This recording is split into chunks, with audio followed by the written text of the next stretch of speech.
Update was sponsored by My Patriot Supply. Guys, My Patriot Supply has brought back their 25% discount on their 3-month emergency food supply. And to get the deal, you have to go to preparedness.com, and the link is in the description below this video. And this 3-month emergency food supply has a 25-year shelf life and includes over 2,000 calories per day. All of this food is stored within 6 rugged, water-resistant buckets, and free shipping is included. And My Patriot Supply is also doing a 30% discount on the Vesta self-powered indoor space heater and stove. With this thing, you can safely heat and cook indoors. You don't have to worry about carbon monoxide poisoning. You don't have to worry about burning your house down. It uses special canned heat, and it comes with 24 cans. Each can will last you 6 hours and can warm up a room of 200 square feet. So to get the deal, also go to preparewithNYPrepper.com. And also, My Patriot Supply has a general store where they sell all kinds of prepping and survival items. To get to that store, you just click on the My Patriot Supply logo at the top of the page, and it'll take you to their general store. And they have all different kinds of discounts here on various items. They have MREs, they have water filters, they have potassium iodides, fire starters, anything you can imagine. So use the link preparewithNYPrepper.com to get 25% off of the My Patriot Supply 3-month emergency food supply and 30% off of the Vesta indoor space heater and stove.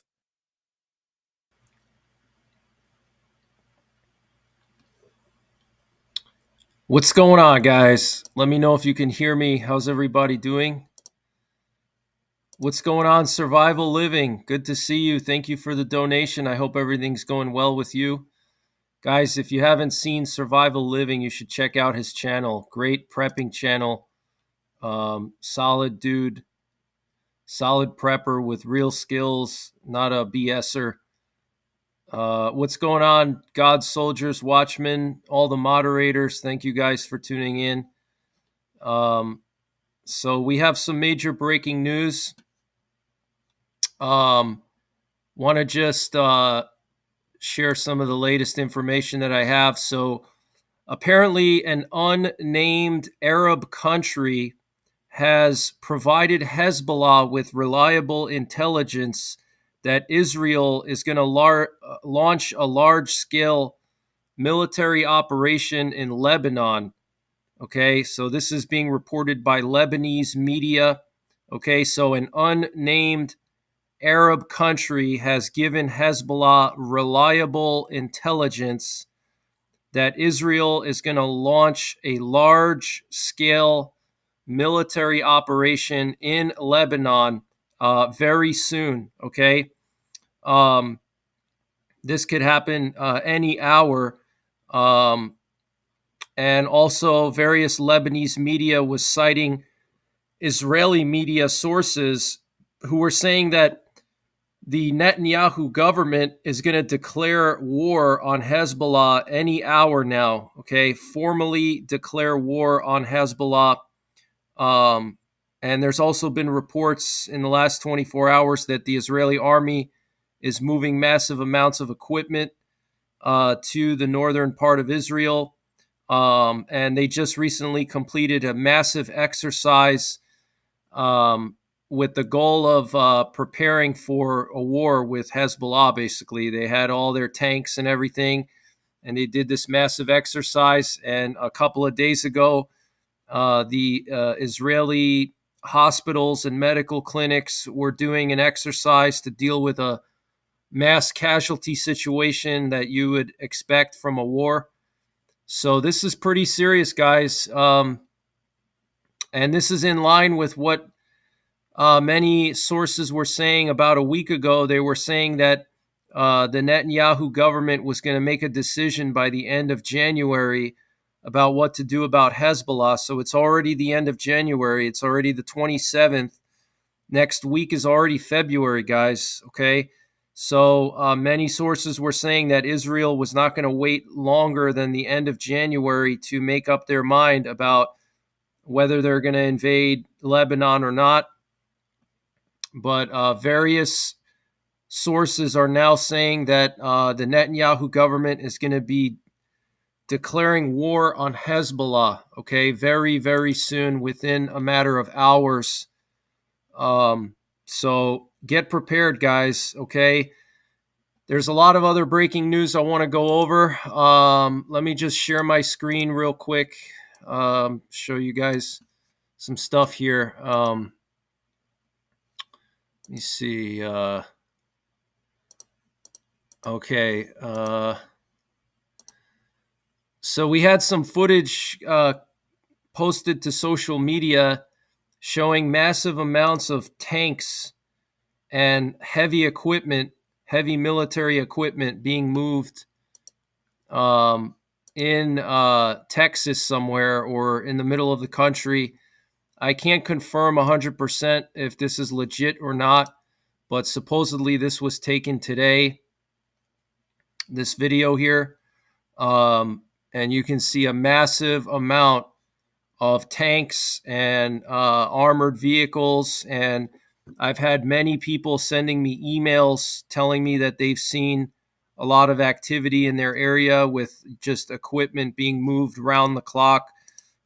In particular, the Fort Carson area in Colorado, there's been a lot of activity around Fort Carson. And what's interesting about Fort Carson is that's actually the first base that deployed troops to Poland under Donald Trump when Trump started the rotational deployments to Poland when he got into office.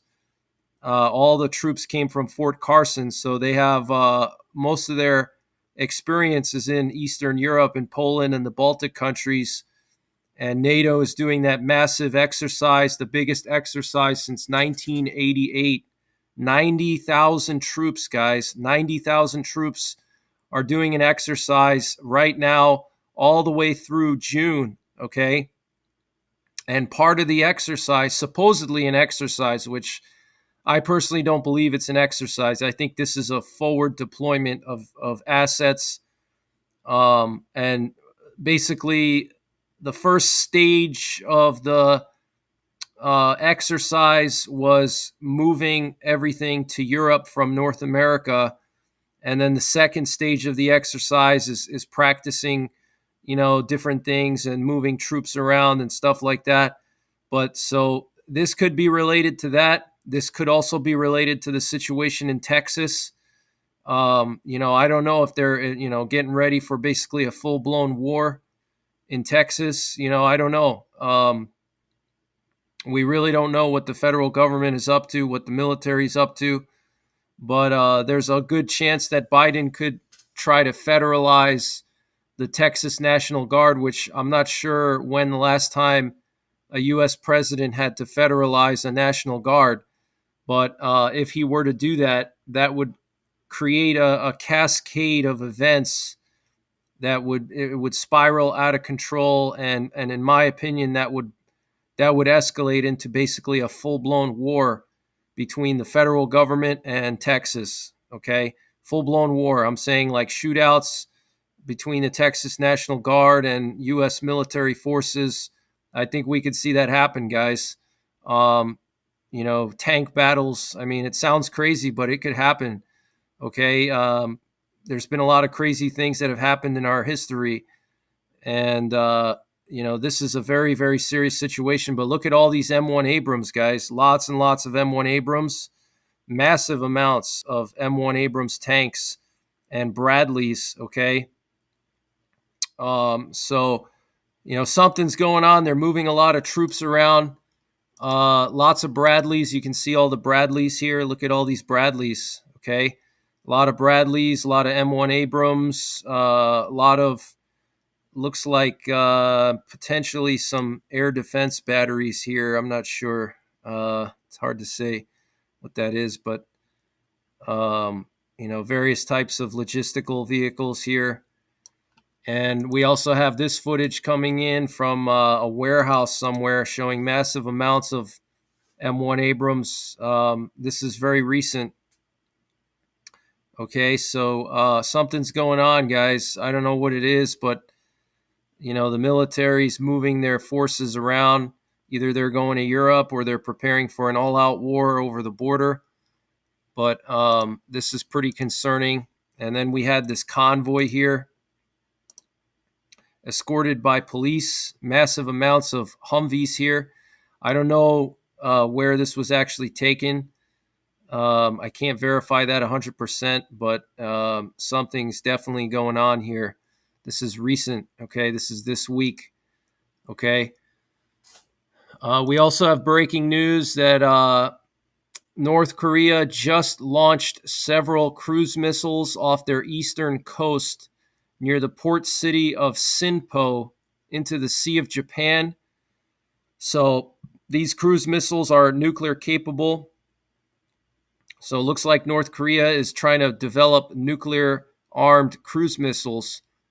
And once they develop nuclear-armed cruise missiles, all they need are bombers, and then they can use their bombers to attack us or attack our allies. They can load these cruise missiles, maybe a dozen of them, each one with a small warhead, let's say with 1,000-mile range or something, and they can fly out into the ocean, over the ocean, and just start launching missiles.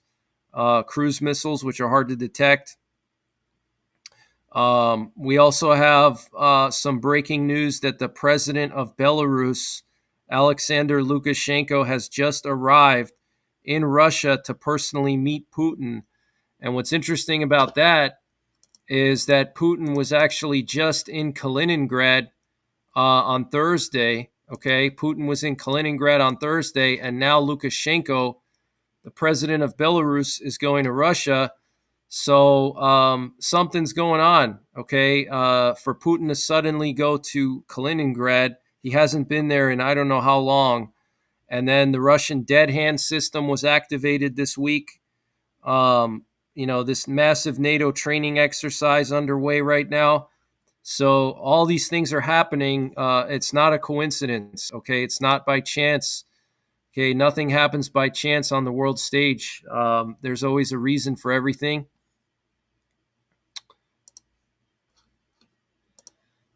Thank you, Lisa Michko, for being a member for 2 months. Kayla Paul, thank you for gifting 5 memberships. I'm going to check the chat after I share the breaking news, and I'll go over.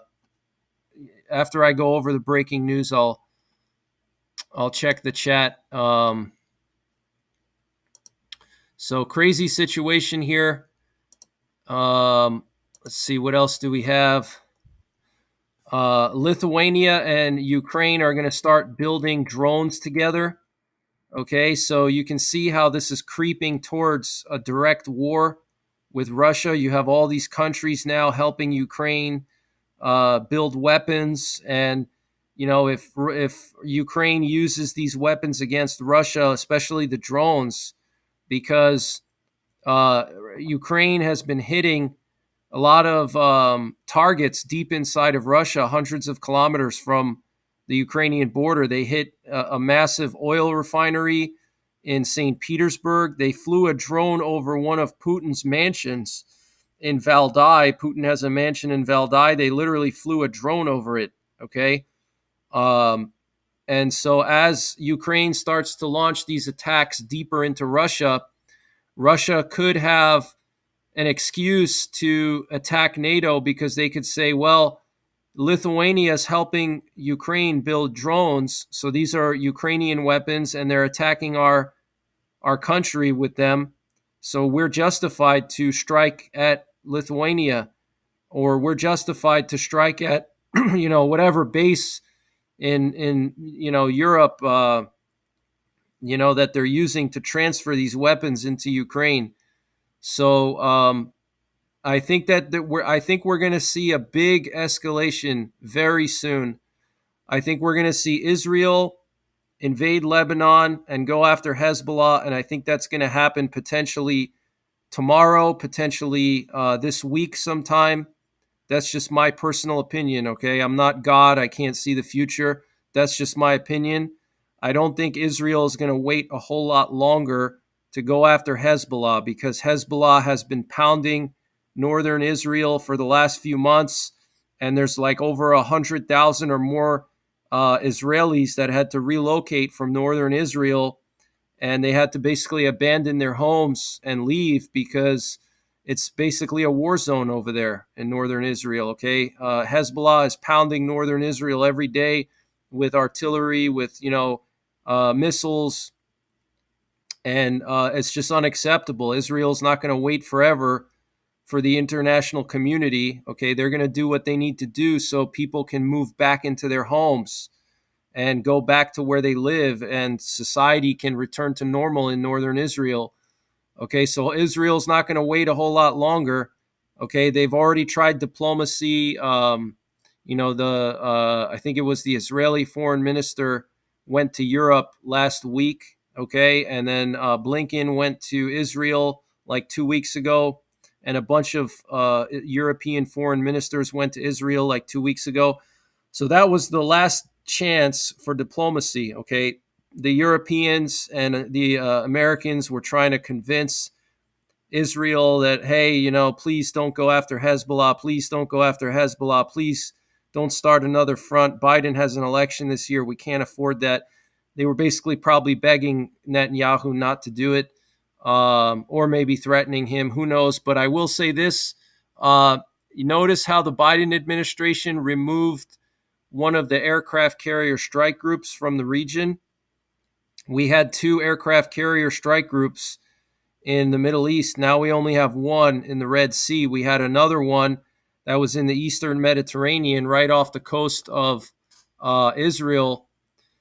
And Biden removed that entire strike group. They brought it back here, and that was like, a month ago? And I personally believe that this was basically Biden's way of telling Israel, listen, we're not going to support you if you go to war with Hezbollah, basically trying to dissuade Israel from going to war with Hezbollah, because now Israel is basically on its own. Okay, we basically turned our back on Israel. We removed one of our carrier strike groups. Do you know how bad that is? I mean, could you imagine like one of your friends turning their back on you? Like, one of your buddies, your close friends, you needed something from them. You called them up. Let's say your truck was stuck in a ditch and you needed your buddy to pull you out of the ditch, and it was in the middle of the night. And your friend said, I'm sorry, man. I gotta get my beauty sleep. If you go call a tow company, I'm sorry. I mean, it's just really screwed up for us to suddenly pull out, all of our assets from the Eastern Mediterranean, remove our carrier strike group. And I think that's all because the Biden administration wants to pressure Israel into not opening up another front and going after Hezbollah. So basically now Israel is going to have to go after Hezbollah by themselves, okay, because we have a carrier group all the way down in the Red Sea, which could potentially help Israel, but they're busy with the Houthis, and it's pretty far away. The Red Sea is pretty far from Israel, so it's out of range of the fighter jets. The fighter jets would need to be aerially refueled. If we wanted to send fighter jets up there, they would have to be refueled. So I think that's just a way of Biden pressuring Israel, but Israel doesn't care, So that's going to happen. And I really personally believe that Russia is going to attack NATO this year. I think it's going to happen. I think we're going to see Putin is going to finally make his move on NATO. I think he's just waiting for the right opportunity. So he has a good reason to go in.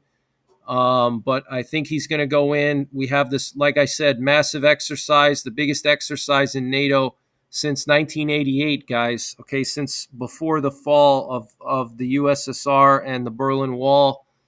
I mean, that's crazy to think about, okay? And then the Baltic countries are building defense lines now. Estonia is going to be building 600 bunkers along their border with Russia. 600 bunkers, guys. Their border is only 200 miles. That's one bunker for every 1/3 of a mile. Okay, that's crazy. So it's really escalating, and I think this year is going to be absolutely crazy. We're going to see multiple fronts. We're going to see Israel and Hezbollah. We're going to see, I think Russia's going to invade the Baltics, potentially lob some missiles into the Baltics or Poland. I think we're going to see North Korea do something to South Korea, and potentially China may go after Taiwan. And who knows what else? Maybe Turkey's going to go after the Kurds. They've been attacking the Kurds a lot lately. So there's a lot of stuff going on. Now's a really good time to start prepping while you still have a chance. We had another incident in the Red Sea. As you can see here on your screen, this is from the British Maritime Organization. And you can see here it says Incident 22. A vessel was approached by a small craft with 4 armed persons on board, automatic rifles, and a rocket-propelled grenade. The small craft approached to within 300 meters. The onboard security team fired warning shots. After an exchange of fire, the small craft then retreated. Okay, so another incident, guys. Okay, another incident. And apparently Russia hit a major target in eastern Ukraine, in Kremenchuk. They hit some kind of industrial facility. And here we have a picture of that facility on fire. The Ukraine situation is dormant right now, but it's going to heat up. It's been dormant. Everybody's been focusing on Israel, but it's going to heat up, okay? So just give it a couple more weeks, and I think we're going to see some crazy stuff happening over there. I want to just share some footage here. This is about the ship that was hit yesterday. The ship that had the jet fuel, and it got hit by a Houthi missile, and then the crew had to abandon ship. They had to completely abandon the jet fuel tanker, and this is the crew that abandoned ship. Let's listen to this. This is Captain Avilash Rawat, the master of Marlin Wanda. Half of the world knows that yesterday we were struck by a missile in Gulf of Aden. Due to this missile attack, the vessel was on fire, and it was not a small fire. It was a huge fire. It's a loaded tanker. He said the fire was not a small fire, it was a huge fire. Listen. And it was not a small fire, it was a huge fire. It was not a small fire, it was a huge fire. And you know what's funny? Our military under Biden just posted today about this incident. I mean, how despicable is that? That they basically are hiding the truth. They don't want us to know. They minimize the situation. I'm going to read to you what our government said about this, but this was a serious situation. Okay, this is a jet fuel tanker that got hit by a missile. I mean, they're lucky that the whole thing didn't just blow up. Okay, I'm sure that they probably designed these tankers so that if there's like a collision or something, it's not just gonna blow up. But this could have gone really bad. They're very lucky that they're alive. Loaded tanker, and I hope people know that what happens if a tanker goes on fire, a loaded tanker. So I really thank Indian warship INS Vishakhapatnam. They have done a really tremendous job. We had actually lost the hope that we won't be able to fight this fire, but these guys were really tough. They have really done a tremendous job, and hats off to the Indian Navy. He said hats off to the Indian Navy. So the Indian Navy had to come to their rescue, not the U.S. Navy, the Indian Navy. Who said that we will come on board with our expert firefighters, and we will try to help you guys to fight the fire. So I really appreciate the other navies. We are also there, and they also helped us with other resources, but it was Indian Navy, they went out of the book. You hear what he said? He said, we also thank the other navies that responded, but it was the Indian Navy that really helped. Are also there, and they also helped us with other resources, but it was Indian Navy, they went out of the book, and they really helped us out. He said it was the Indian Navy that came out of the blue and really helped us out. So wow, guys, our military is just we're turning our backs on our allies. We're hiding what's going on. It's just really upsetting. He says here that apparently they were battling the fire for 6 hours. They were battling this fire for 6 hours. Finally, the firefighting team brought the fire under control. Okay, so it took 6 hours to put the fire out from this missile. Okay, absolutely insane. And here's some footage of that fire that they're trying to put it out. They have to use, I don't know what they use for that. Looks like they're probably using some kind of wet chemical fire extinguisher because it's a petroleum fire. So, well, it may not be petroleum necessarily, but you could see them fighting the fire here. And so just absolutely despicable. Our military is hiding the truth. They're not telling us what's going on. We have to rely on foreign sources to know what's going on. They finally posted something today about this Central Command. And now here's the fire gone. Okay, they put the fire out. Took 6 hours to put the fire out. That's just unacceptable. Unacceptable.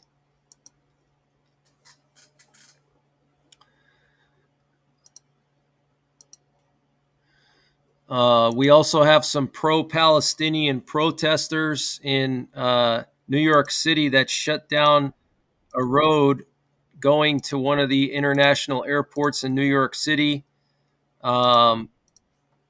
This is in JFK Airport, JFK International Airport. A bunch of pro-Palestinian protesters tried to block the road. Look what they have on their Jeep here. It says Antifada on their Jeep. They wrote on their Jeep, Antifada. Wow. That is just ridiculous, guys. Absolutely insane. Here's one of them with a Palestinian flag. Okay. So absolutely insane.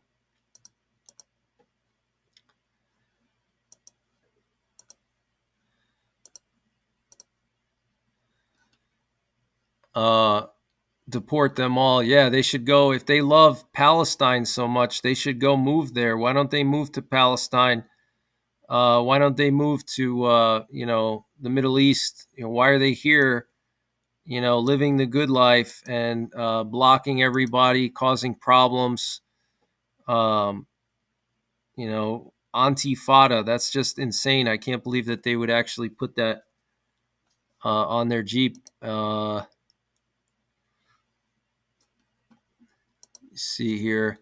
We have some footage coming out of Reno, Nevada. Some Black Hawk helicopters flying over Reno, Nevada. I don't know if this is part of the red flag exercise. I don't know if this is related to the situation in Texas, but we have these Black Hawks here. I'll show you guys the footage in a second.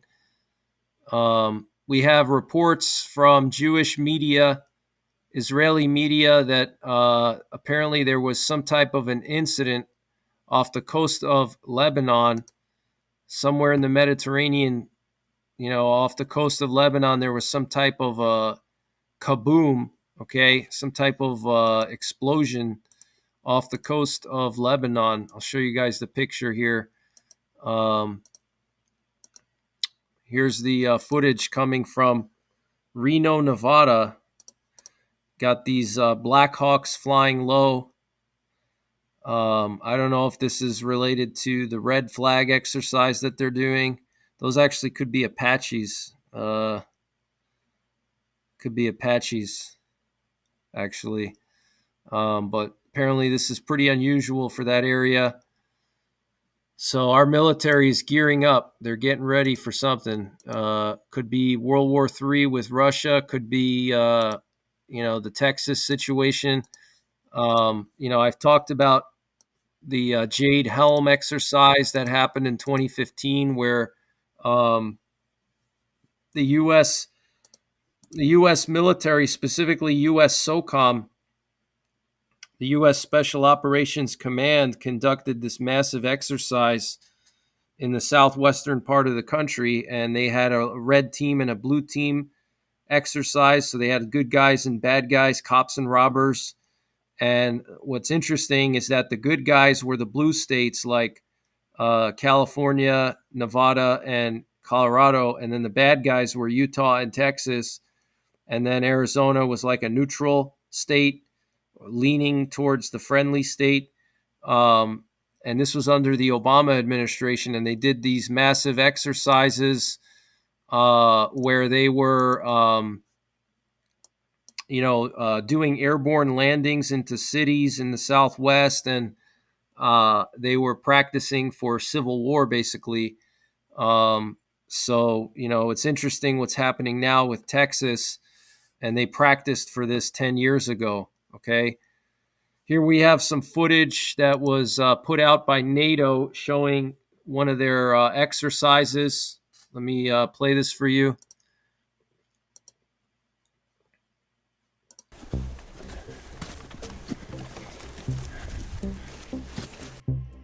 Donc c'est extrêmement important pour l'OTAN. They're showing them training in the trenches here. Okay, they're literally practicing in trenches, guys. Okay, NATO is practicing to fight in trenches. Car on voit aujourd'hui que le combat de tranchées fait résurgence dans les différents conflits modernes. It looks like some of the French military and the Estonians. Donc c'est un type de combat auquel il faut s'habituer, qu'on va pouvoir utiliser donc, dans le cadre des troupes de l'OTAN, mais aussi auquel on va sûrement... And look what he says here, one of the lieutenants of the French army. One we will likely face in the coming years, okay? A type of combat that we'll be able to use as NATO troops, but also one we will likely face in the coming years. Okay, so they're talking about a war with Russia here, trench warfare, a trench war with Russia in the Baltics. Okay, it's all about the Baltics. It's all about the Suwalki Gap, okay, Kaliningrad. This is where the war between NATO and Russia is going to start. It's not going to start in Ukraine. I don't think it's going to start in Romania, Moldova. It's going to start in the Baltics, and then it's going to go into Poland. That's my prediction. Cadre des troupes de l'OTAN, mais aussi auquel on va sûrement être confronté dans les années à venir. Et donc c'est important de se mettre à jour et de le faire en partenariat avec les différentes troupes de l'OTAN.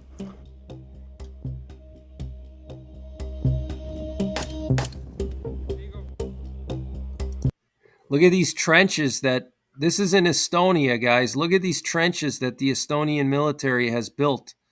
Look at this. I mean, this is something we haven't seen since World War II.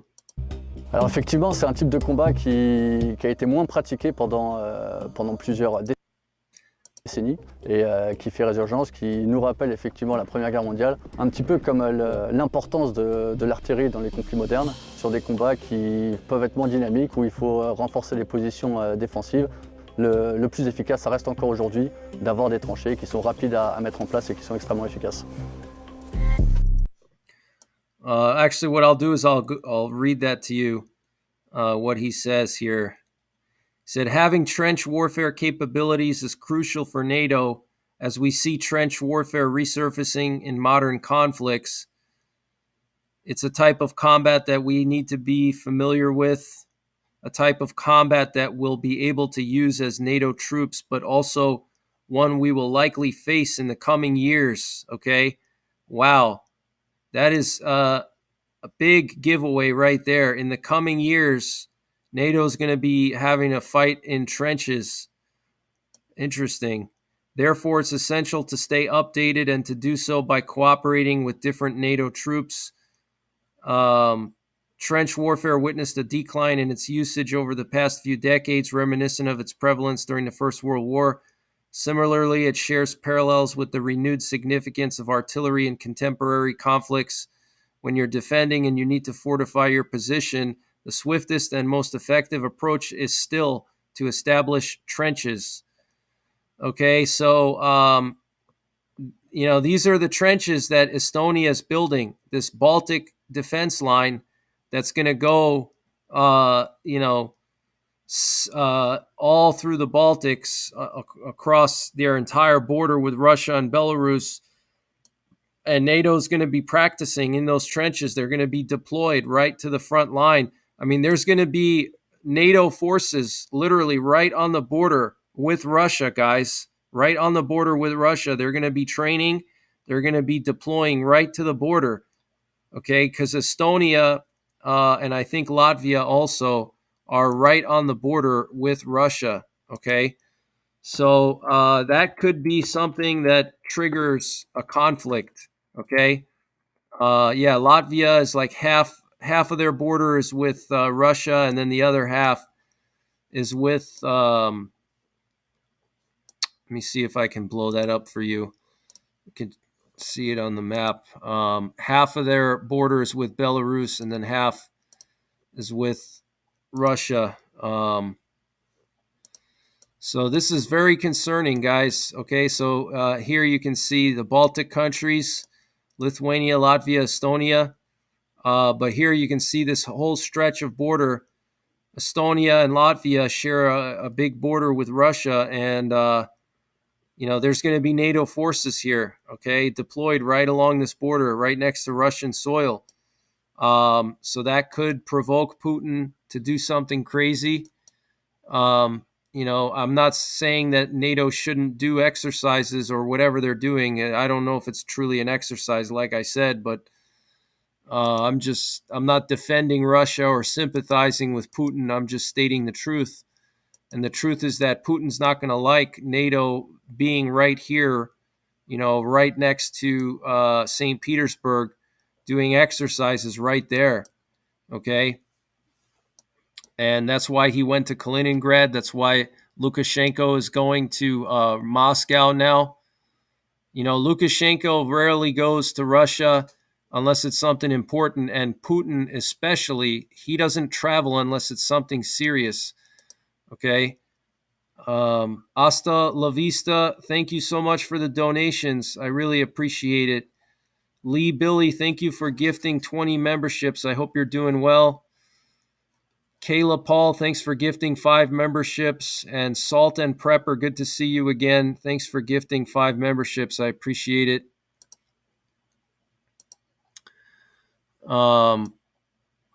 So here we have a picture coming from Lebanon area, some kind of kaboom. You can see in the water here off the coast of Lebanon. What that was, we don't know.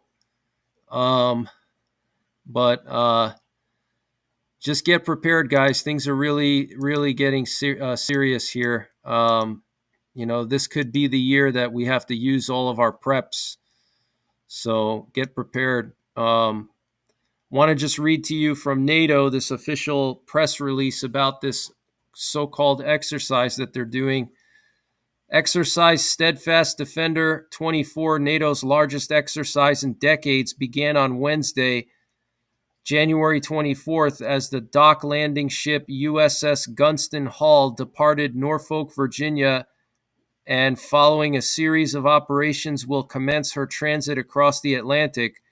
The departure of USS Gunston Hall marks the first tactical movement of Steadfast Defender 24. His Majesty's Canadian ship Charlottetown will depart Halifax, Nova Scotia, Canada for Europe later this month.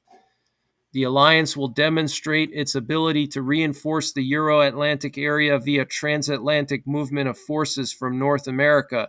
So they're moving forces to Europe. You think they're going to move them back?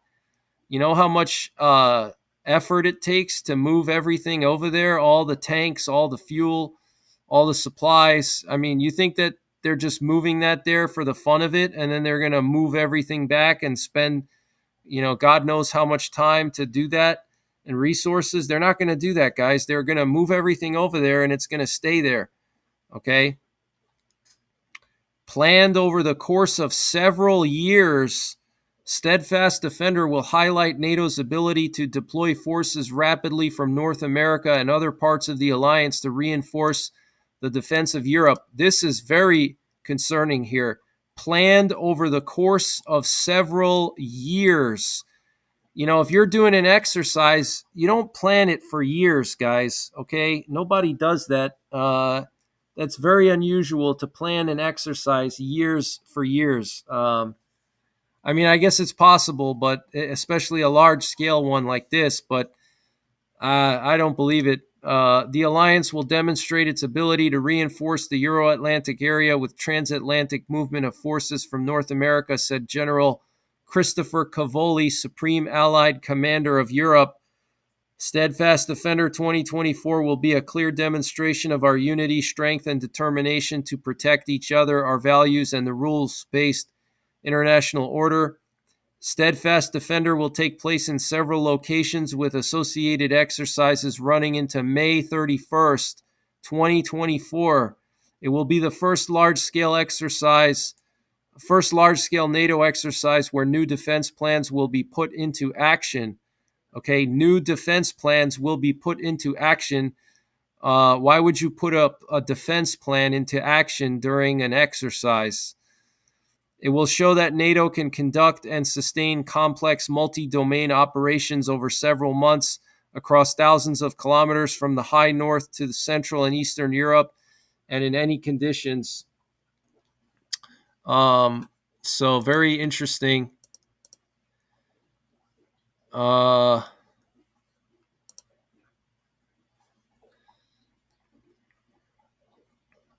And a diplomat from Korea went to NATO recently this week.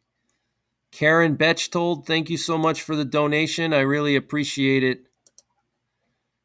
Hope you're having a good weekend. Special Representative for Korean Peninsula Peace and Security Affairs visits NATO headquarters. So Korea is now getting cozy with NATO. Maybe Korea is going to join NATO. Who knows? Addressing the security situation. Let's see. Both sides underscored the importance of close cooperation between NATO and the Republic of Korea and discussed the implementation of the new partnership program in areas such as arms control, new technologies, and cyber defense. Addressing the security situation on the Korean Peninsula, both sides condemned North Korea's recent provocations and repeated attempts to destabilize the region.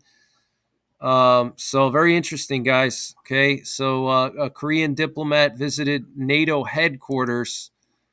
Very interesting. And then there was that major NATO meeting, the monthly meeting of the defense ministers this month. They had their big meeting. I'll read to you about that in a little bit. I want to just show you guys the locations of some of our forces, our naval forces. Here you can see we have the Teddy Roosevelt Carrier Strike Group in the Central Pacific. We have the Reagan Carrier Strike Group in Japan. We have the Carl Vinson Carrier Strike Group not far from Taiwan.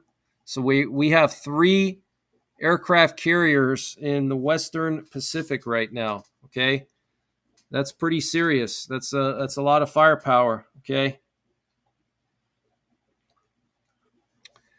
and here we have the Dwight Eisenhower in the Southern Red Sea, and then we have the USS George Washington and Harry Truman and Abraham Lincoln off of our coasts. So that's where our naval forces are right now.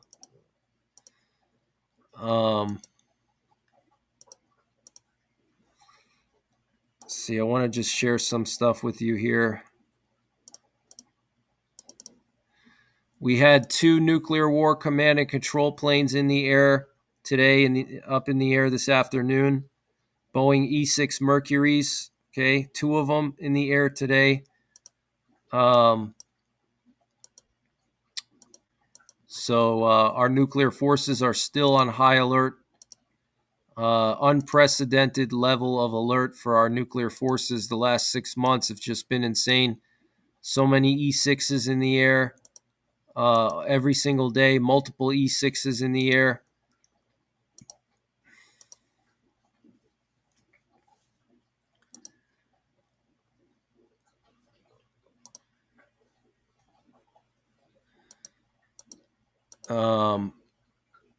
And there is that trucker convoy going to Texas. I'll keep an eye on that, see what happens with that. But the next couple of days are going to be very interesting. We're going to see what Biden is going to do. We're going to see if Israel is going to go after Hezbollah. I'm very concerned about Russia attacking the Baltics, though. I think that could happen any day now, any day. So, get prepared.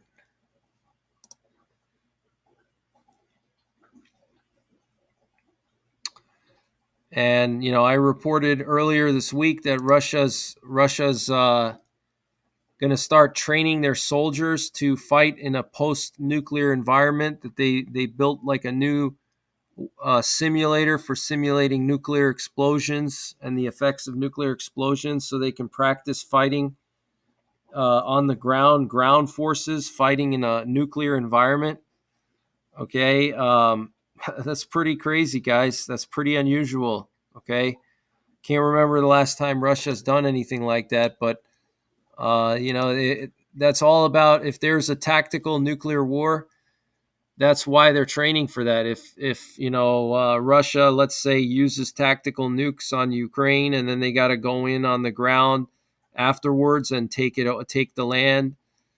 That's why they're training for it, okay? Because let's say Putin gets fed up finally and he just launches tactical nukes all along the Ukrainian front line. Then his soldiers are going to move in and try to conquer that land that's all nuked, So they got to practice with their gear and, stuff. So that's a big red flag, huge red flag. I mean, there's just so many red flags. It's insane.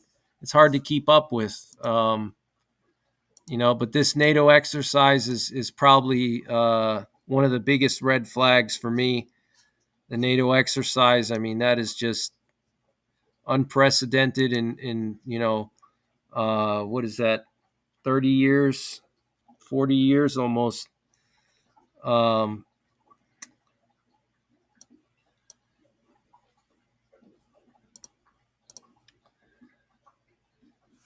Yeah, definitely historical times. Definitely.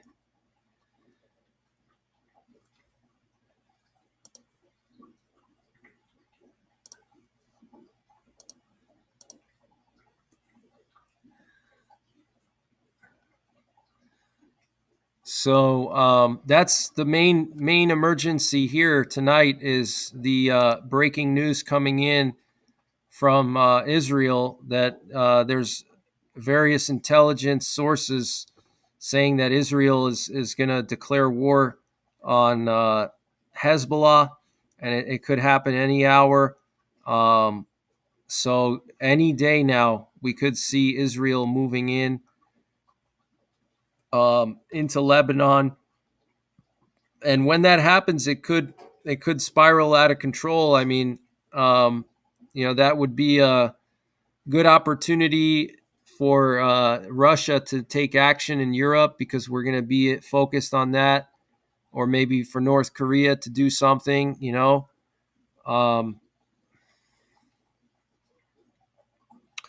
We also have some major breaking news that apparently hundreds of Israeli soldiers from the elite Golani Infantry Brigade were withdrawn from Gaza and transferred to the border with Lebanon. Okay, so Israel is moving some of their elite infantry from Gaza to the border of Lebanon. That is another big red flag that Israel is about to go into Lebanon and invade. Okay. And that's just breaking news right now. Just came in this evening. Okay.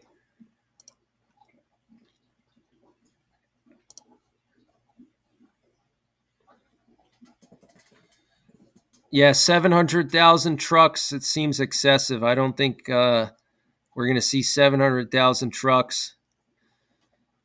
Yeah, Jeff Carriero, NATO exercise plus the dead hand. Absolutely. Yep, the combination of those two things. Josh Rowan says, thank you, Greg, for your hard work. No problem. Cats 1964, thank you for dealing with the trolls. Ross Snyderman, thank you for moderating. K. Paul, thank you so much for sharing my videos and my playlists. Thank you very much.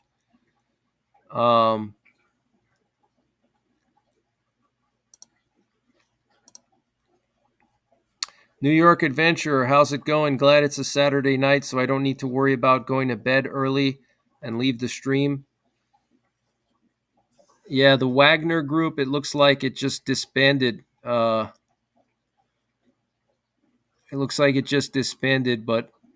yeah, I don't think 700,000 trucks. That seems excessive. I mean, I don't know. I don't think that's going to happen. Probably 700. 700, maybe 7,000. But 700,000. There's no way.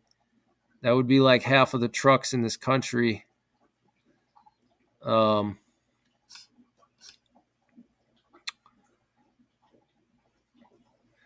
Salt and Prepper says, great job tonight. You're one of the best on YouTube for info. Thank you, Salt and Prepper. I appreciate that. Thank you so much. Thank you. What's going on, Aldo? A kaboom-free weekend, hopefully. Yeah, I hope so too. Let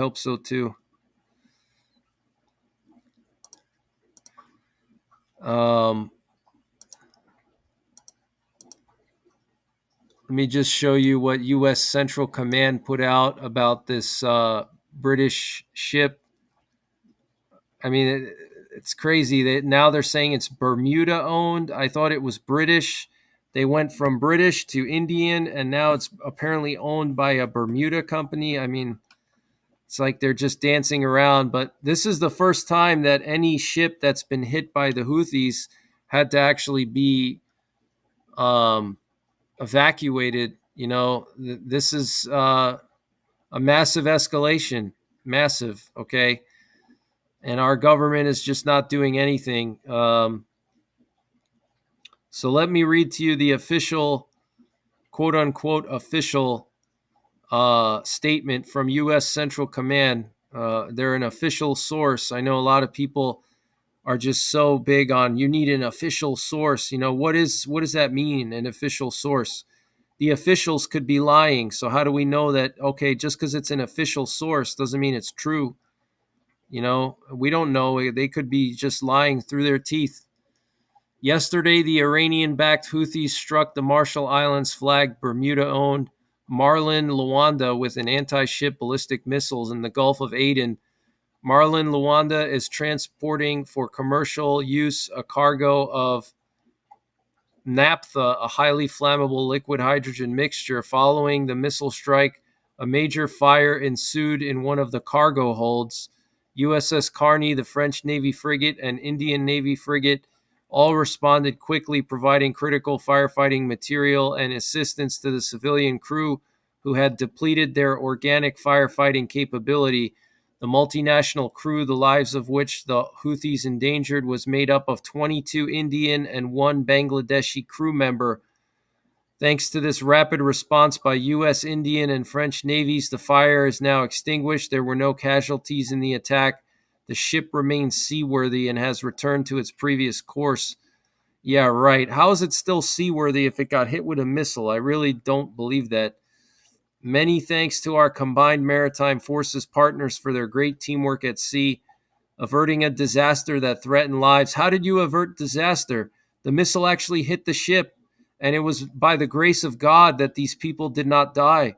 That's not something to brag about. Okay, this is actually a bad situation. You don't brag about, this ship got hit with a missile and we went there and turned the fire off.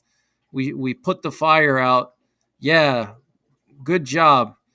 That's just so stupid. It's like saying, you got shot in the leg and then you went to the hospital and you got stitched up, and that's a great job. No, you should never have gotten shot in the leg. You know, that would have been a good job, is to not get shot in the leg. Averting a disaster that threatened lives and the sea, blah, blah, blah. These unlawful actions have nothing to do with the conflict in Gaza, blah, blah, blah, blah, blah. So, yeah, U.S. Central Command, they are full of BS.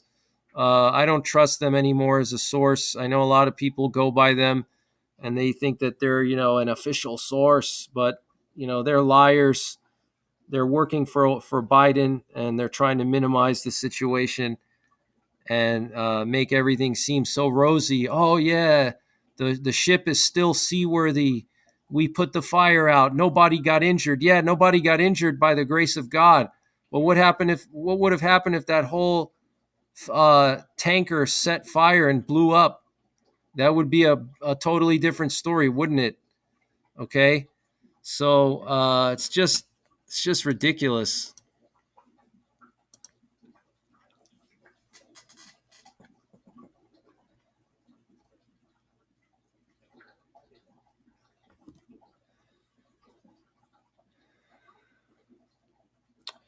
Maddie Grace, how's it going, Maddie Grace? I'll never forget these videos you've done. Hopefully one day the world will be at peace again. I will watch these again and just go, damn, thank you for what you do. I enjoy listening every day. Yeah, it's insane. The stuff going on it's just ridiculous what's going on in the world right now. It's just totally crazy. Michael Hall, thank you so much. I appreciate it.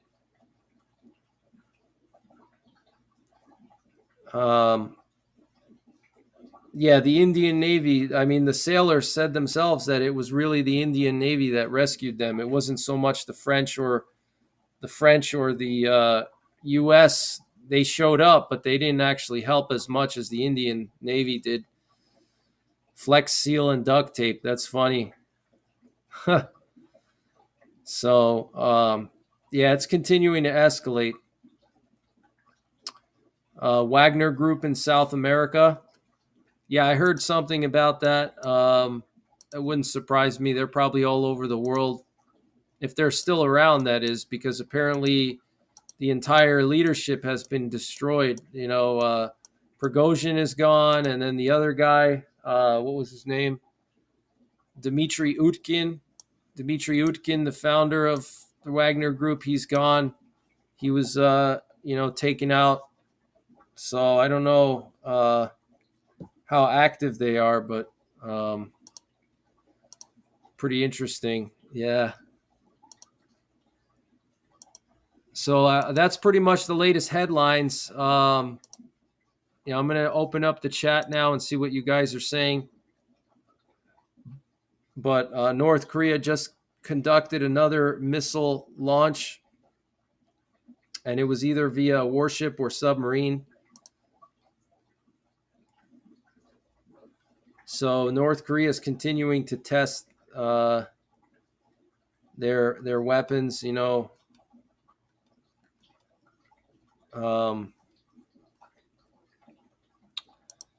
we have the flight tracker. We have some activity here in the Middle East.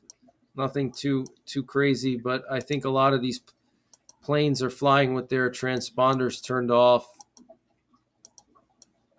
We have Forte 10 that just took off from Sicily. It's a U.S. reconnaissance drone. Probably going to go to the Black Sea. We'll have to see. Last night we had this reconnaissance drone flying up and down the Black Sea.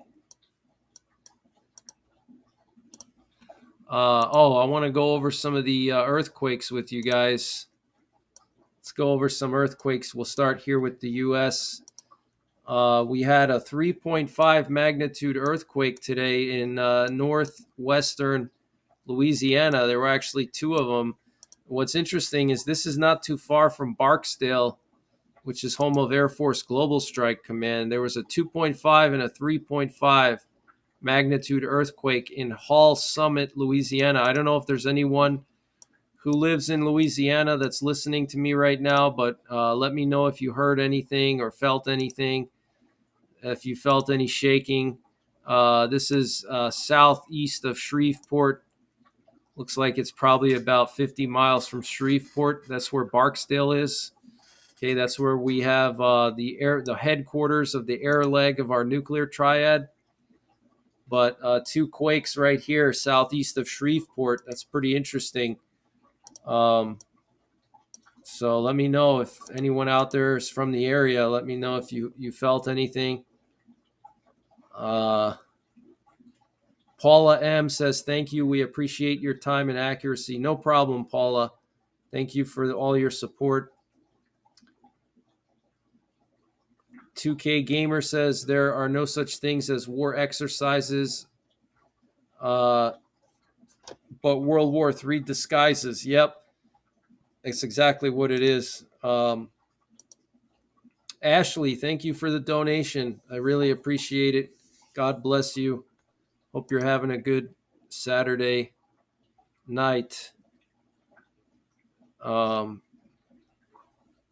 Diva's mom says, getting crazy, Greg. John Hoover, what's going on?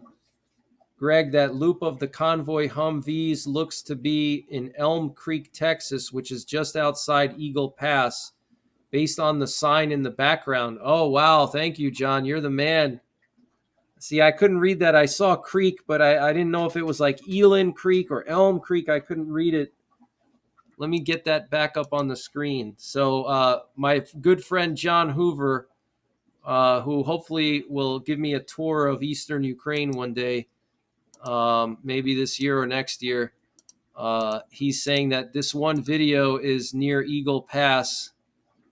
Let me open this video up again. Let me share that with you guys. So this is apparently near Eagle Pass, near Elm Creek, Texas. You can actually see here, yeah, it says Elm Creek. It's a little blurry, but yeah, that is Elm Creek. So Elm Creek, Texas, guys, we have massive amounts of Humvees rolling in. I don't know when this video was taken, but it had to be this week sometime. This looks pretty recent. I mean, to have this many Humvees going into Eagle Pass, I mean, that's just very unusual. So thank you so much, John. You are a huge help. Thank you. And actually, we can pull up the cameras of Eagle Pass and see what's going on over there. I'm going to set the cameras up so we can watch and see.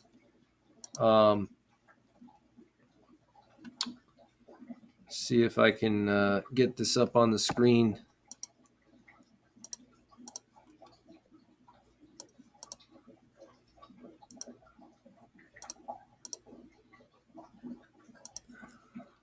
New York Adventurer says, as short as the month February is, I bet we'll be in and out of that month in a flash. But the downside is that it will be the second anniversary of when the Russian invasion into Ukraine began. Yeah, I actually expect Russia to do something on the second anniversary of the invasion. I think that they're going to do something. There is a lot of rumors floating around that Russia's planning a big offensive, which could start next month once the ground freezes up. So that's very concerning. Russia's been concentrating a lot of their forces in various parts of eastern Ukraine. They're concentrating their forces around Avdiivka. They're concentrating their forces in southwestern Russia. They could potentially try to go after Kupiansk again and take back maybe even Kharkiv. They may try to go in that area. I don't know. But there's a lot of talk that Russia may start an offensive while Ukraine is basically in a weakened state, because Ukraine has depleted a lot of their equipment. They've lost a lot of equipment. They've lost a lot of their ammunition, and they're waiting for the West to give them more. And the West is fighting over, whether to give them weapons or not. And so now is the perfect opportunity for Russia to strike. So I think Russia's just waiting for the right opportunity. They're probably waiting for the ground to freeze up and, move everything in.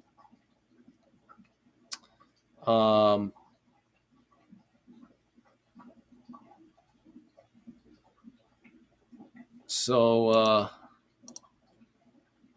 Lee Billy, thank you for gifting 10 more memberships. I really appreciate that. That is just amazing. Thank you so much. You guys are really generous. Thank you so much. Hope you guys are really enjoying your Saturday night. I hope you're having maybe a good beverage of some kind, a cold beverage.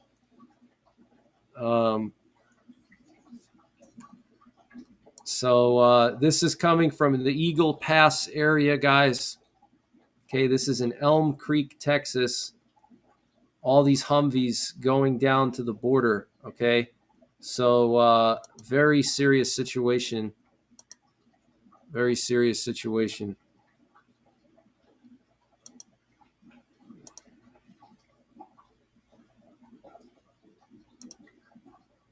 I mean, that's a lot of Humvees. Let's just count them real quick. We got 1, 2, 3, 4, 5, 6, 6 Humvee, 7, 8, 9, 10, 11, 12, 13. We got 13 so far, and this just in a 1 minute clip. We got 14.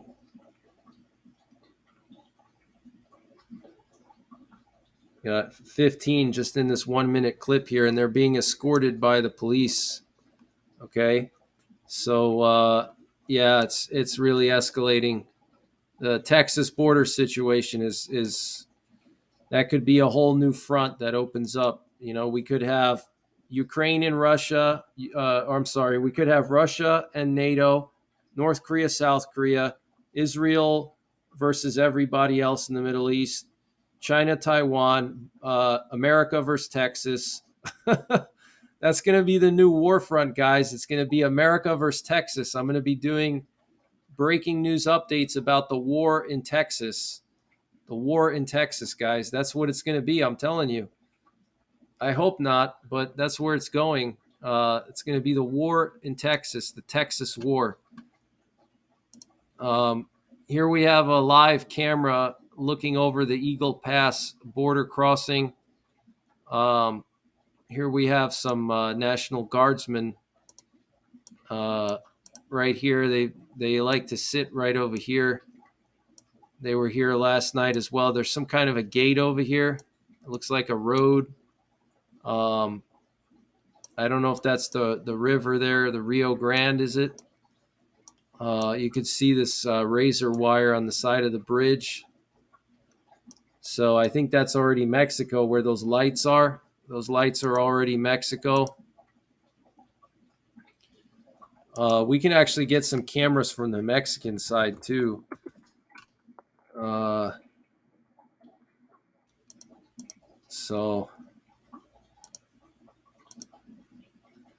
Yeah, if you want to see what the emergency alert was about, you can go back to the beginning. Just rewind back to the beginning, the first, I would say, 45 minutes. But really the first 15 minutes or so is what the emergency alert is about. But basically the emergency alert is that I got to change the title in my video. I'm sorry. The emergency alert is that there's intelligence that apparently Israel is planning to invade Lebanon. They're going to go after Hezbollah. There's credible intelligence that an Arabian country provided to Hezbollah. And also there's various Israeli sources saying that Netanyahu is going to declare war on Hezbollah potentially today or tomorrow. Okay. Just because he declares war doesn't mean that they're going to go in tomorrow. They may go in on Monday, Tuesday, Wednesday, Thursday, whenever it's convenient for them, whenever the conditions are the best, when they have everything they need, when everything is in position. Like I just reported, there was an elite brigade of the Israeli army that was moved from Gaza to the northern part of Israel just today, the Golani Brigade. So that's the big breaking news. That's the emergency alert, is that Israel's going to go after Hezbollah any day now.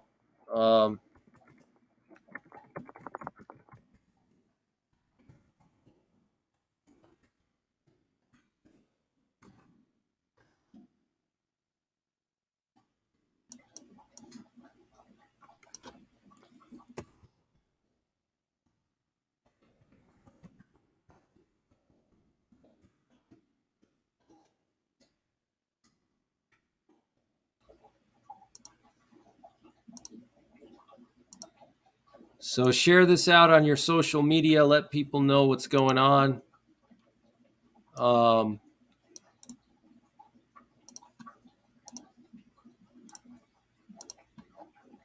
Thank you guys for all your support. Thanks for all your comments. I really appreciate all your comments. I don't get to read them all, but I do read a lot of them, and thank you so much.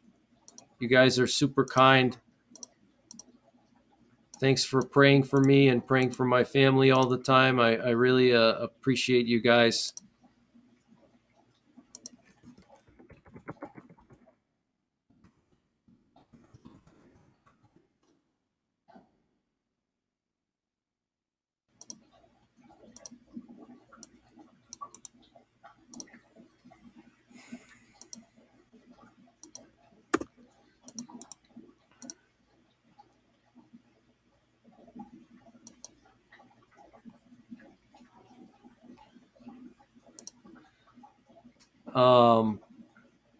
Just checking to see if there's any other breaking news coming in right now.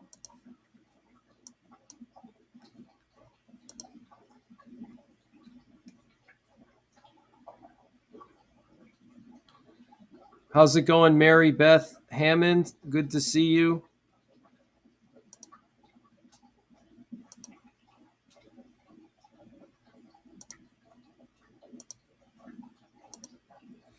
Mike D says Texas is full of rednecks that's been itching for something like this. Texas versus the USA. Yeah, definitely, Mike. Yeah, for sure. Oh, yeah. Don't mess with Texas. It's the reason why there's that saying, don't mess with Texas. There's a reason why.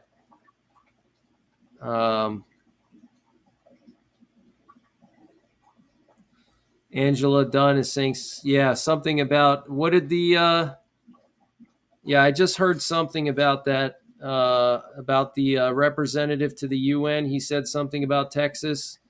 What was that about?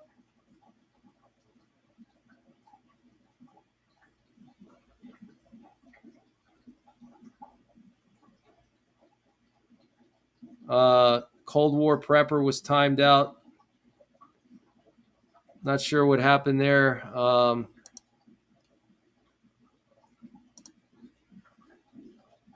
Cold War Prepper's a good guy. Looks like a misunderstanding between Ross Snyderman and Cold War Prepper. Cold War Prepper is a friend of the channel. Ross is also a friend of mine, so if you guys could just keep the peace, that would be good.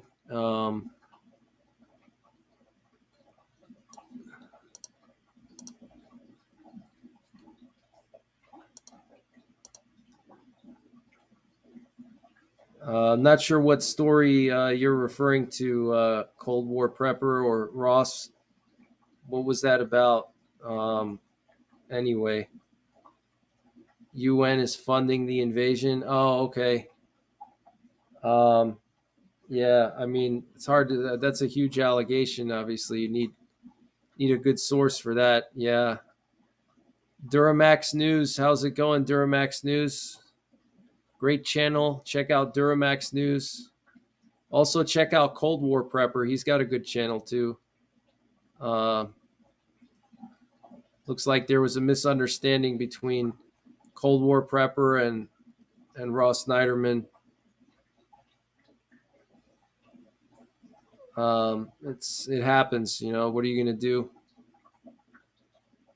Mud and Munitions says that was good footage of the protesters being stopped in New York. Yeah, it's good to see that the New York City Police Department is doing their job, and you know, the New York City Police Department, you know, they're actually pretty good. Um, you know, having lived in New York for my whole life and gone to New York City a lot, New York City Police Department's a lot, I would say, a lot better than a lot of other cities. They're, you know, a lot of good cops in the NYPD.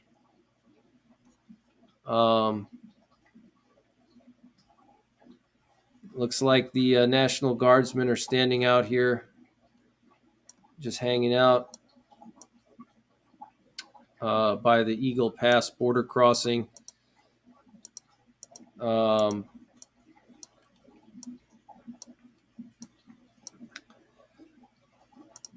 to just go over some of these quakes here. We had a quake in Kansas today, 2.5 magnitude. I don't know if that's related to fracking or something, or drilling.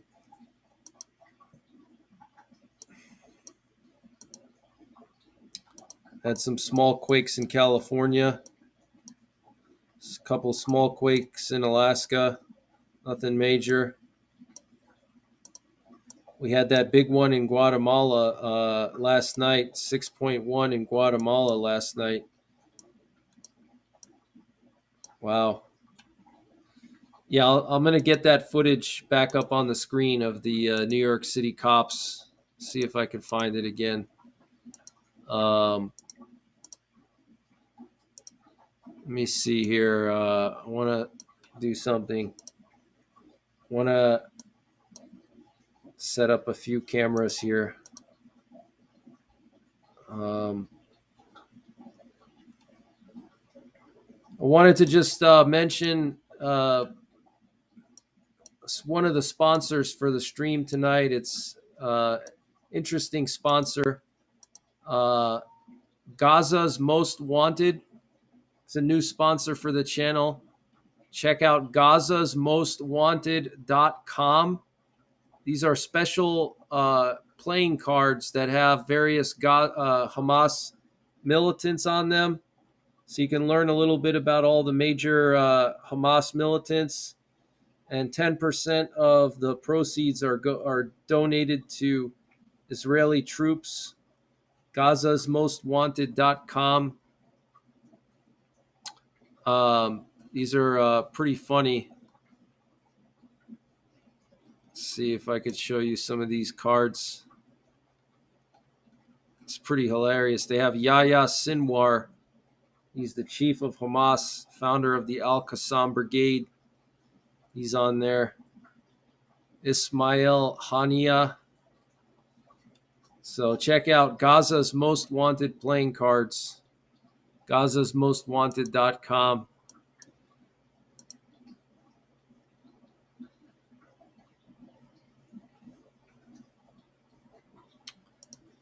See here.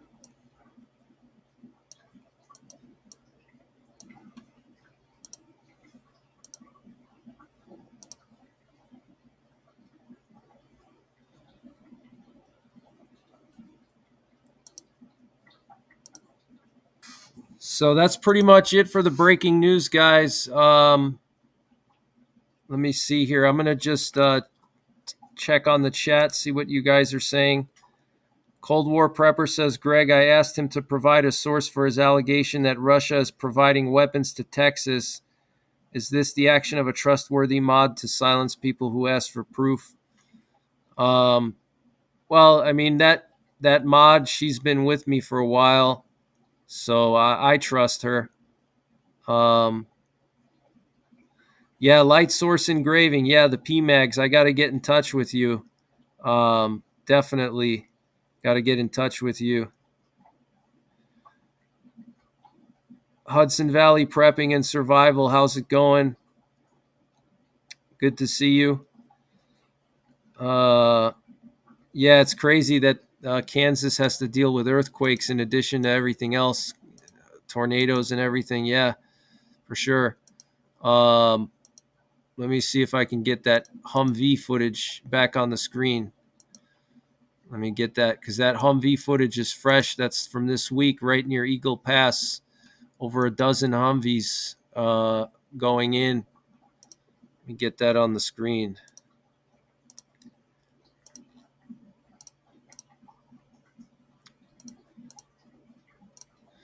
So I'm going to be continuing to monitor all of these events. You can definitely trust me to cover all these different situations. We got Texas, we got Ukraine, we got NATO, we got Israel, we got China, North Korea. So much going on. I'm covering it all. I'm following it all. So, I'll definitely be updating you guys on everything. But it's going to be a crazy year this year. I have a bad feeling about this year. So on the lower left is all these Humvees that just rolled in this week to Eagle Pass, Texas, at the border with Mexico.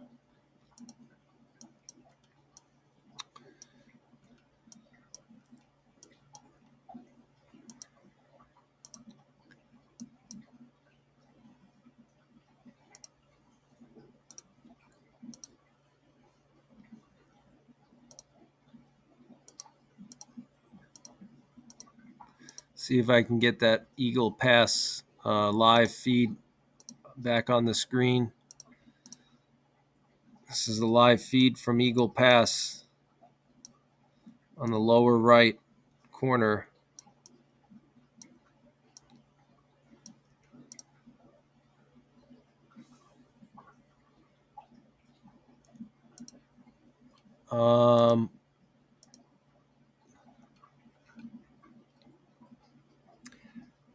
Where are the Texas Rangers? That's a good question. We need the Texas Rangers now. We need Walker, Texas Ranger, damn it. With his roundhouse kick and his Dodge Ram and his cowboy boots and his buddy. Yeah, we need them. We need that roundhouse kick. He's got to go down to the border and just roundhouse kick all those illegal aliens. And then once he's done with that, he's got to take a trip with his Dodge Ram all the way up to D.C. and roundhouse kick Biden.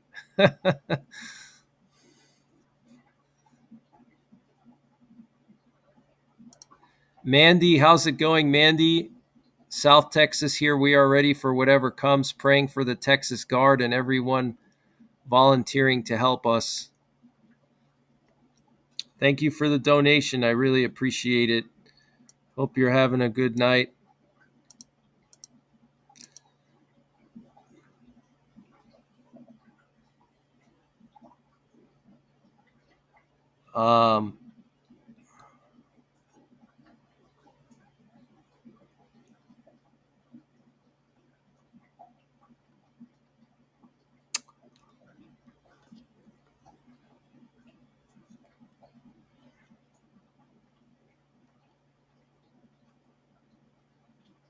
Let's see. What did John Hoover say here?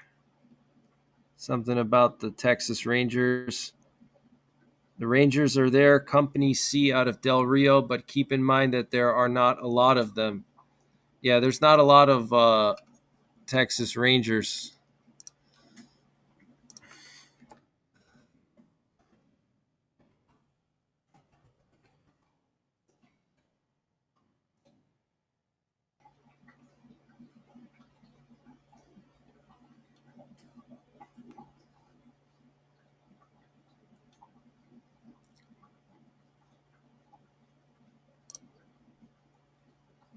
We need this guy right here. This is who we need at the border right now.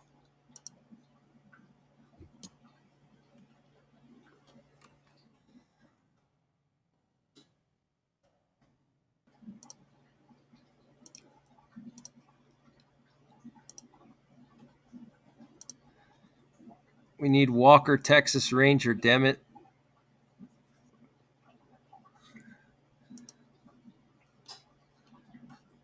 Walker, Texas Ranger.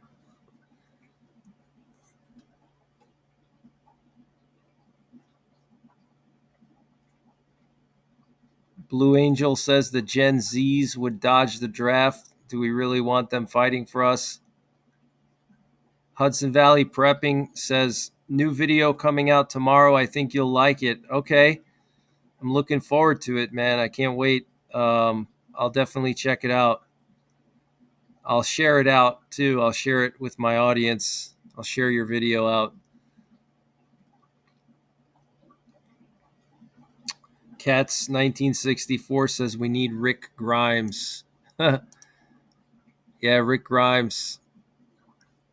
They made a lot of new Walking Dead shows now. There's like a whole bunch of spin-offs. I've been watching some of them. They're actually pretty good. They made a spin-off with Daryl. They made a spin-off with where they go to New York City. There's like a whole bunch of spin-offs now.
So those are the live cameras coming from Eagle Pass, Texas.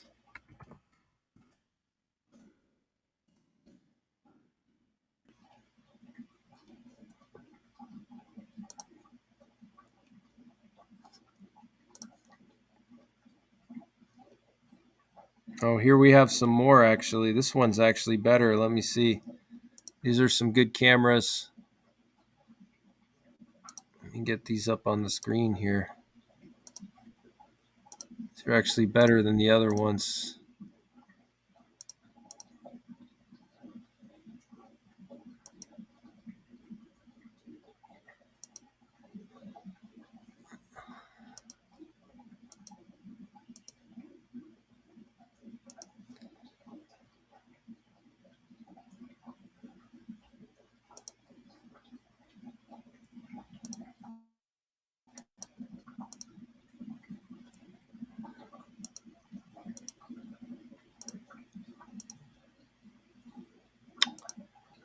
Trying to get all these different cameras going for you guys, so we could watch the Eagle Pass.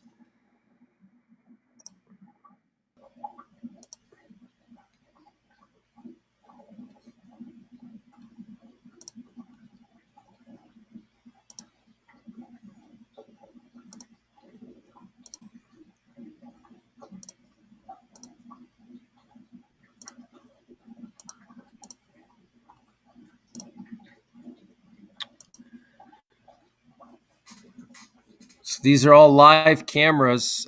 We got something interesting going on in the lower right corner there. We have a bunch of cars going through this checkpoint here. This is interesting. Look.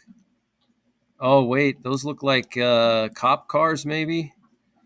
The National Guard just opened the gate there, and they just let these vehicles in. I don't know what they are. They just let these 3 vehicles in. I don't know if they're cop cars. It's kind of hard to see because it's very blurry. but they just let in a few cop cars. It appears as though they're cop cars. I don't know what they are. Very interesting. Maybe more National Guard. I don't know. Idaho said they're going to send some state troopers to the border. So that's pretty interesting.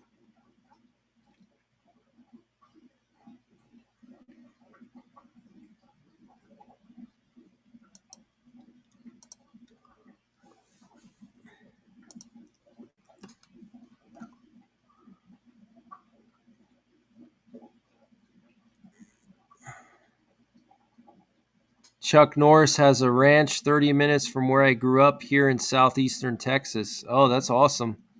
Chuck Norris is the man. I used to watch Walker, Texas Ranger all the time when I was a kid. I was a big fan. Also, his missing in action was real good. Oh, look, they let some kind of van in. Look at that. They let a van in.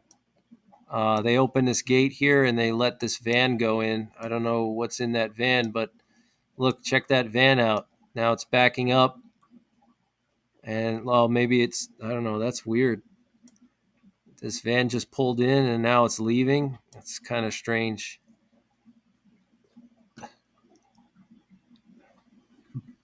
They just opened the door of the van. Yeah, I used to watch Walker, Texas Ranger, missing in action. Awesome stuff. Look at this, guys. We got some vehicle here leaving. Strange. Looks like it looks like a cop car. Looks like a cop car there. But that van is interesting. Wonder what's in that van.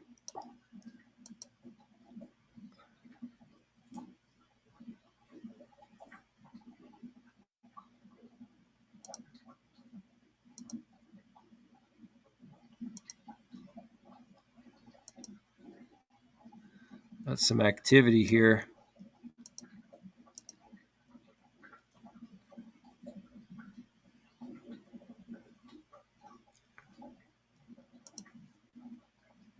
I wonder if those are the Florida state troopers that are sent over. Yeah, it could be Florida or maybe Idaho. It's hard to say. Yeah, it's definitely interesting. That's what I'm wondering. Also, wondering the same thing.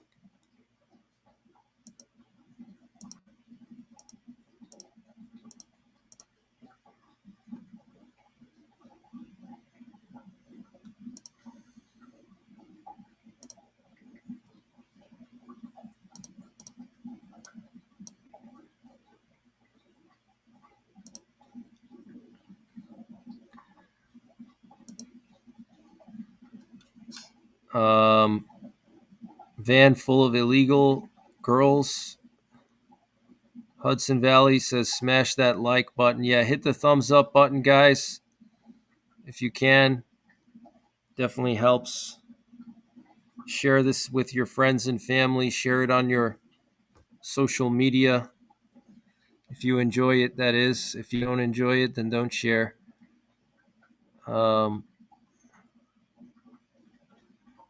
Yeah, the deadline was last night, midnight, 24 hours. So we'll have to see what Biden does now. Is he going to federalize the Texas Guard? John Hoover says it's a shift change. Yeah, it could be a shift change. That's true. It's almost 11 in Texas. Yeah, it could be a shift change. You mean a shift change for the cops? It could be, yeah.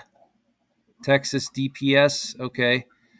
Texas DPS, is that like Texas State Troopers? Or is that, or the Texas State Troopers something else? Yeah, it looks like they left already.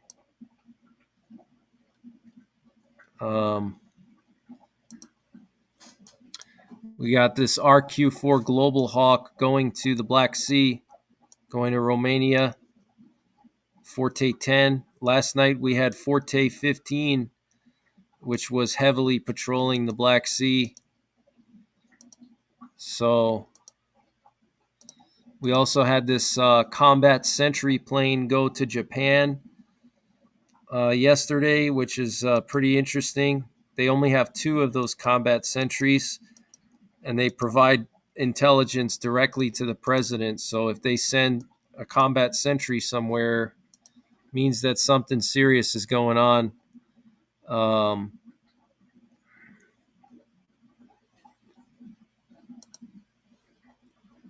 Carla Allen says you shared the stream. Thank you, Carla. I appreciate that. Thank you so much.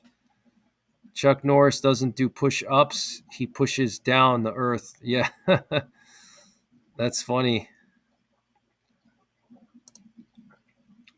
That's funny. What's going on, Gene W? Thank you for moderating.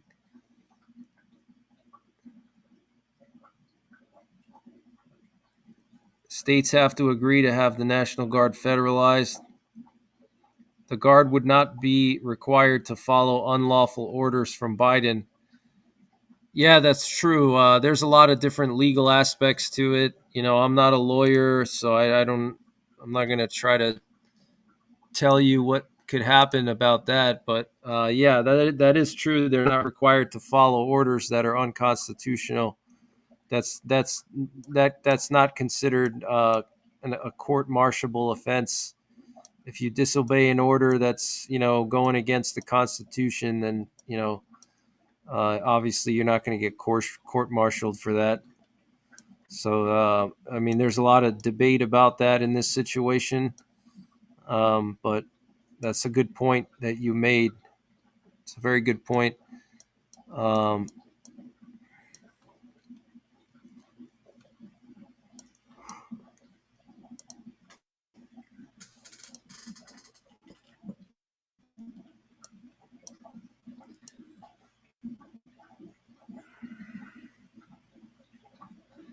Tammy Page says, Greg, several hotels are completely closed. All Florida state troopers are staying at the hold. I don't know what that means, the hold.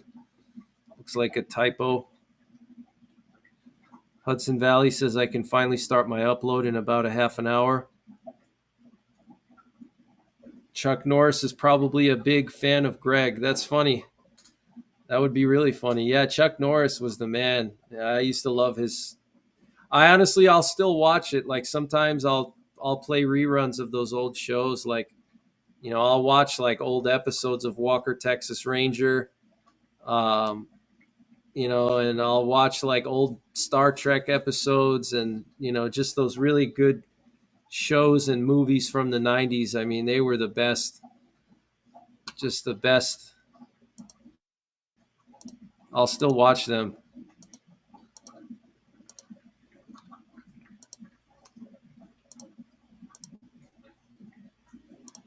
But yeah, it was always that roundhouse kick that came in to save the day.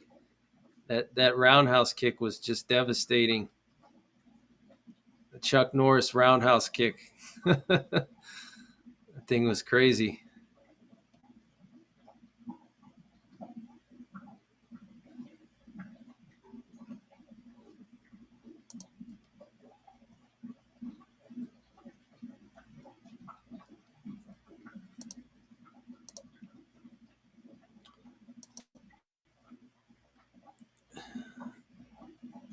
Sean Moore is asking if Biden has been neutered. I don't know. That's a good question. Biden doesn't need to federalize the Guard. He can just activate them and send them somewhere. Oh, yeah, Rambo was really good. Rambo, for sure. Lakota Sniper says, South Dakota, glad I'm far away from craziness. I left society long time ago. I live alone in the middle of the prairie. Wow, that's cool. I've been to South Dakota, man. South Dakota is it's a pretty brutal place in the winter with those big open prairies, the wind chill, the blowing snow. Yeah, it's no joke out there in the winter. Cold War Prepper says 2 parts to the oath. I support and defend the Constitution against all enemies, foreign and domestic, and to obey orders of the president and officers appointed over me. Interesting. Have to prove an illegal order in court. Right, yeah. I don't think our military would fire upon our own citizens. I would challenge you on that, because if you go back to Hurricane Katrina, there were multiple instances during Katrina where the National Guard and the local police in New Orleans, they were actually confiscating people's firearms, and they were actually opening fire on citizens that had firearms, lawful citizens. So I would challenge you on that. Don't trust that too much. You would like to think that most of them would not, because they're, our boys, some of the people in the Guard are our neighbors.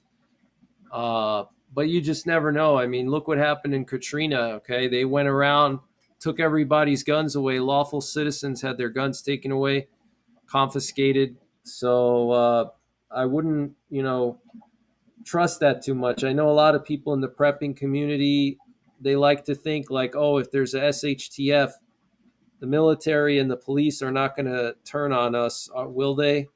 They're going to be on our side. Not necessarily. I would say not necessarily.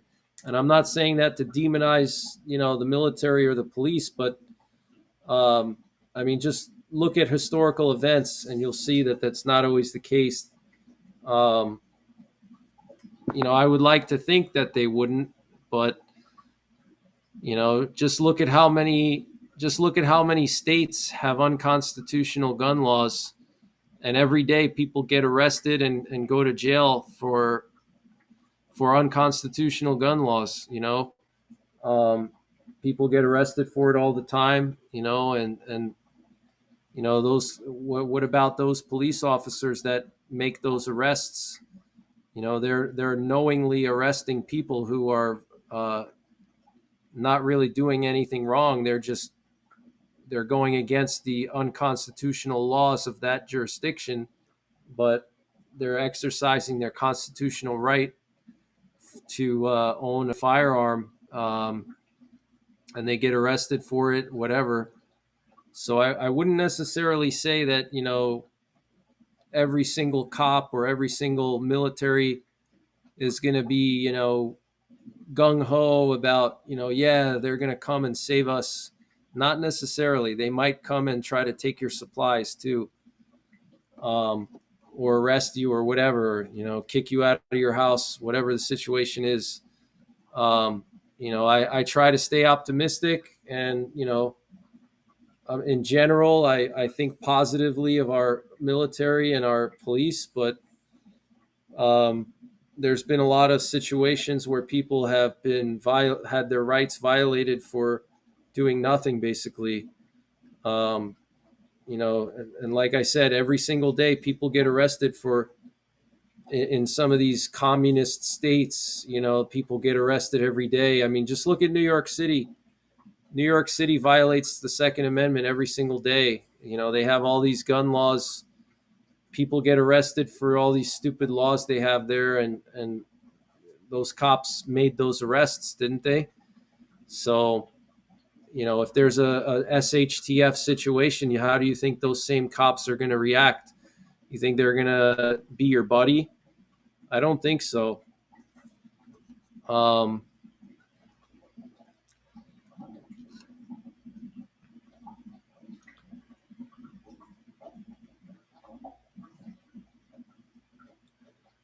Yeah, Mud and Munition says it is ridiculous. Yeah, it is ridiculous.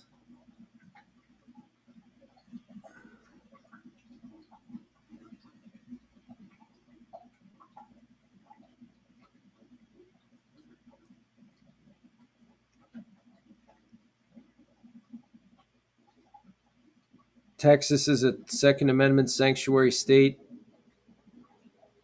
The Second Amendment applies to every state, whether you're whether you're in a blue state, red state, whether you're in a sanctuary state or not, the Second Amendment applies to everybody.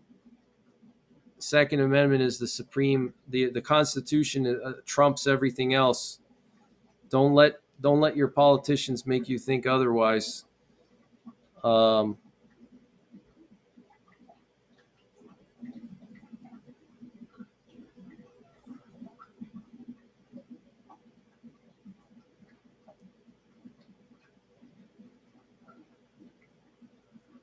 so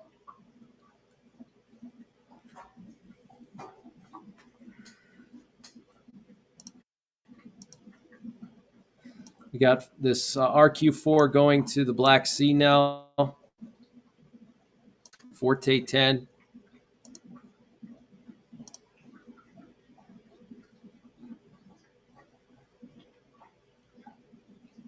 Let me see if I can get that. Let me see if I can just share some stuff with you guys here with this radio. This dead hand system perimeter.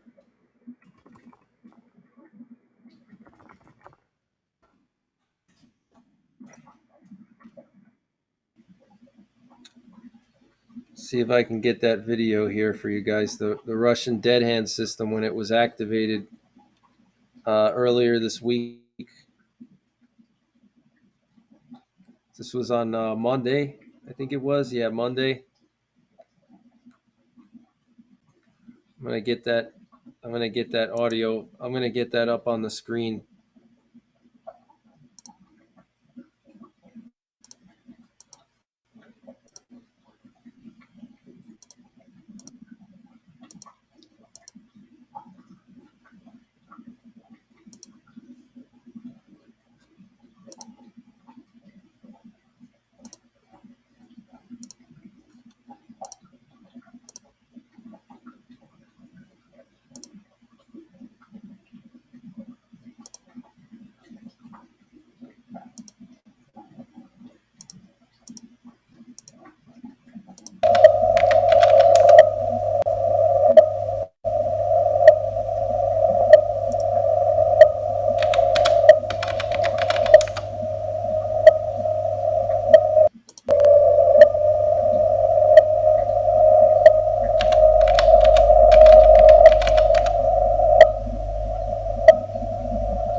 So this is the Russian dead hand system being armed. This was earlier this week on Monday.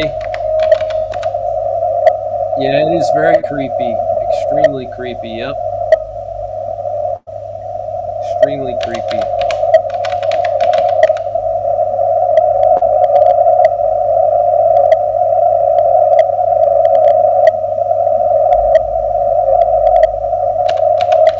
I haven't seen Leave the World Behind yet, and I don't know if I'll see it.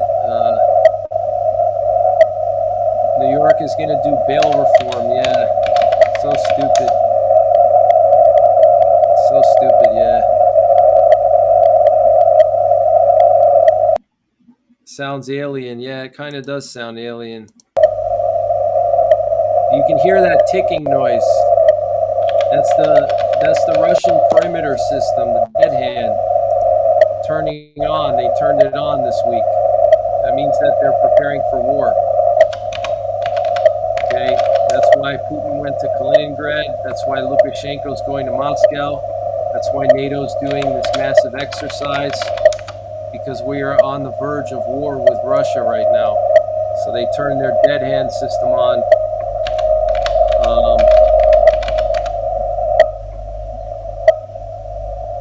Could kick off this spring or this summer.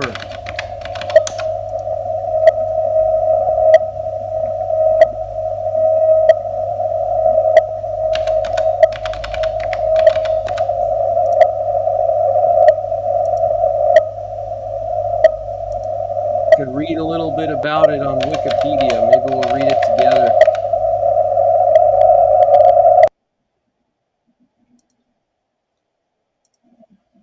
The dead hand system. It's probably one of the most impressive things that the Russians have created.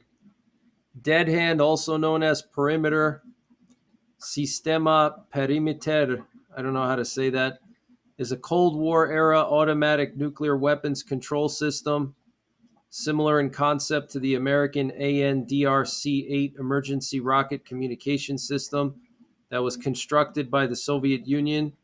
The system remains in use in the post-Soviet Russian Federation. An example of failed deadly and mutual assured destruction deterrence, it can automatically initiate the launch of Russian ICBMs by sending a pre-entered high authority order from the General Staff of the Armed Forces Strategic Missile Force Management to command posts and individual silos if a nuclear strike is detected by seismic, light, radioactivity, and pressure sensors, even with the commanding elements fully destroyed. By most accounts, it is normally switched off and is supposed to be activated during times of crisis. So Russia just activated it. However, as of 2009, it was said to remain fully functional and able to serve its purpose when needed. Perimeter appeared as an alternative system for all units armed with nuclear weapons. It was meant to be a backup communication system in case the key components of the Kazbek command system and the link to the Russian strategic missile forces are destroyed by a decapitation strike. To ensure its functionality, the system was designed to be fully automatic with the ability to decide an adequate retaliatory strike on its own with no or minimal human involvement in the event of an all-out attack. Wow, guys, that's artificial intelligence. A lot of people were, because I said that the Russian dead hand system was the first artificial intelligence used in a military setting. And there were all these, keyboard commandos, keyboard experts saying, oh, it's not AI. It says right here, okay, to ensure the functionality, the system was designed to be fully automatic with the ability to decide an adequate retaliatory strike on its own with little or no human involvement in the event of an all-out attack. Okay, so that's basically like Skynet from Terminator. Okay, that's like Skynet from Terminator. This Russian system has AI in it, and it was built decades ago. Okay, so everybody's making it seem like AI is this new technology. It's really not new. It's just that it's finally trickling down to the everyday person in the form of Chat GPT. Do you think that they just invented AI last year? Do you think they just invented it 2 years ago? Of course not. Okay, this AI has been around for decades. It's just that the elites have not allowed the peasants to know about it yet. Okay, so here's an example of that. The Soviets had AI way back during the Cold War, and they integrated it into the dead hand system. Okay.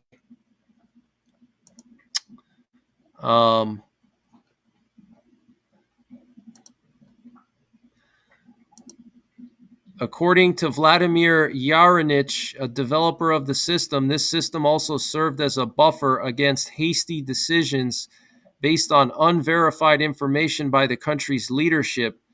Upon receiving warnings about a nuclear attack, the leader could activate the system and then wait for further developments, assured by the fact that even the destruction of all key personnel with the authority to command the response to the attack could still not prevent a retaliatory strike.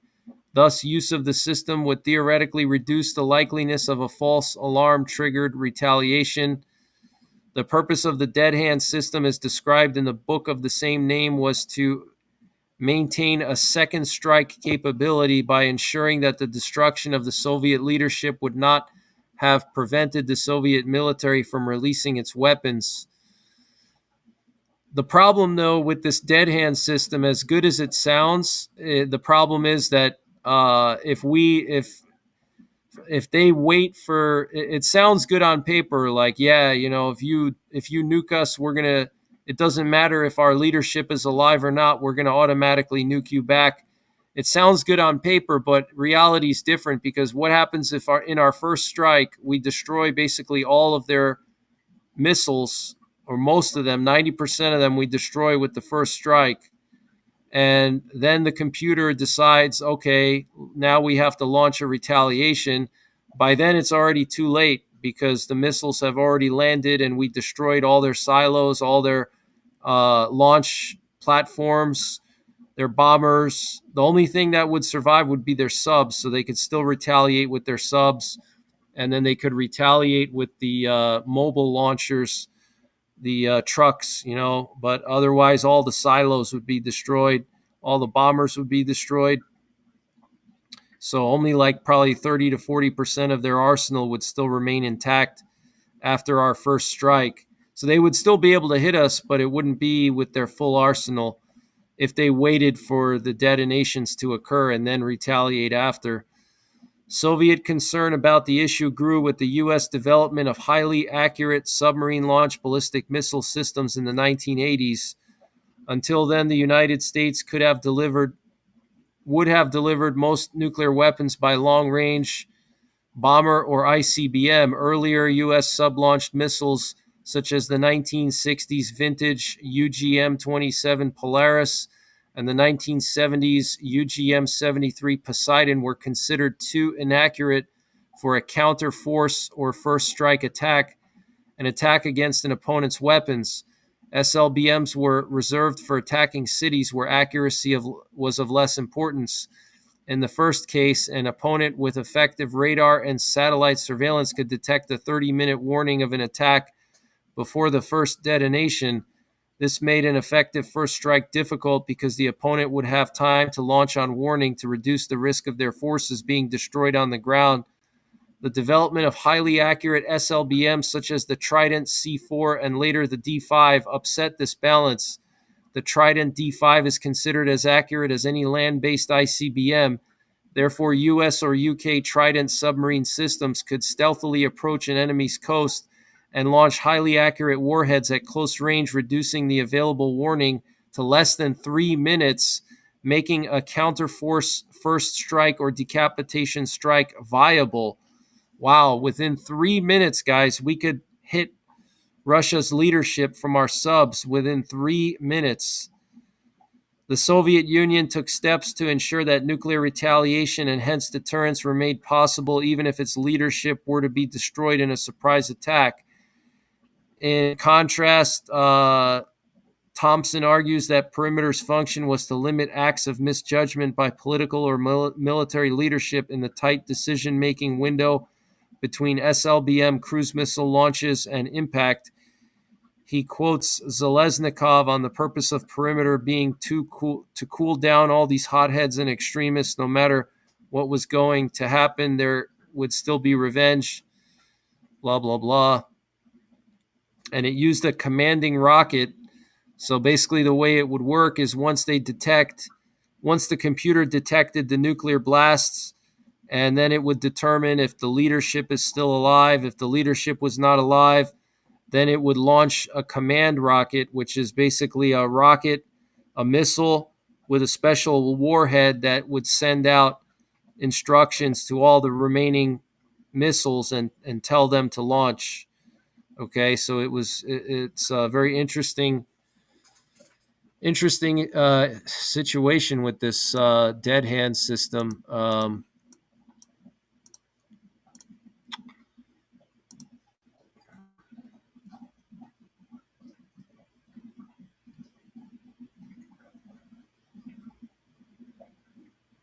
Yeah, The Purge is a good movie. Yeah. Yeah, well, the Soviets used AI in their dead hand system. That's what this guy in his book, The Dead Hand, you can check The Dead Hand. It's a book. The guy said that it has artificial intelligence that it can then decide which they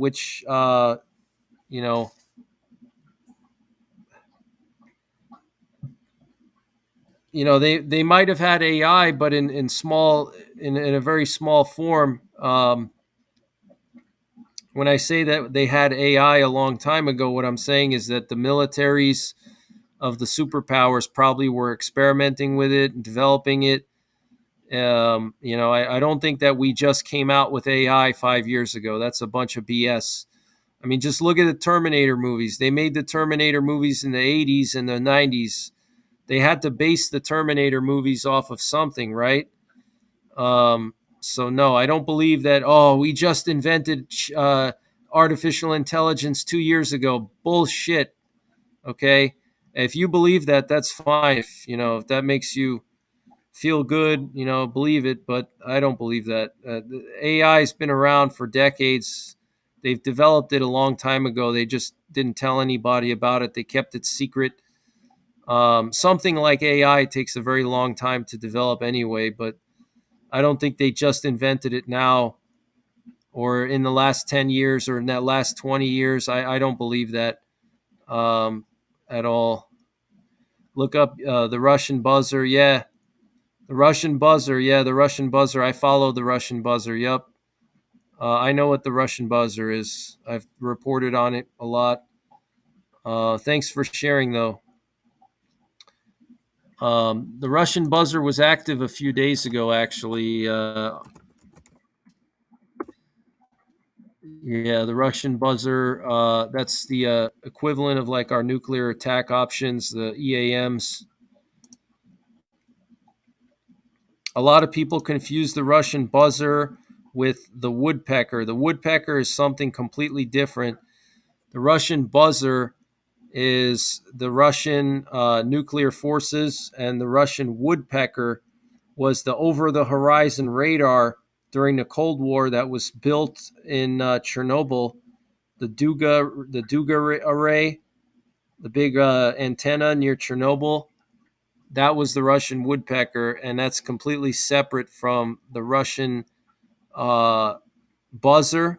And then those are separate from the Russian dead hand. They're all separate. So you have the dead hand or perimeter.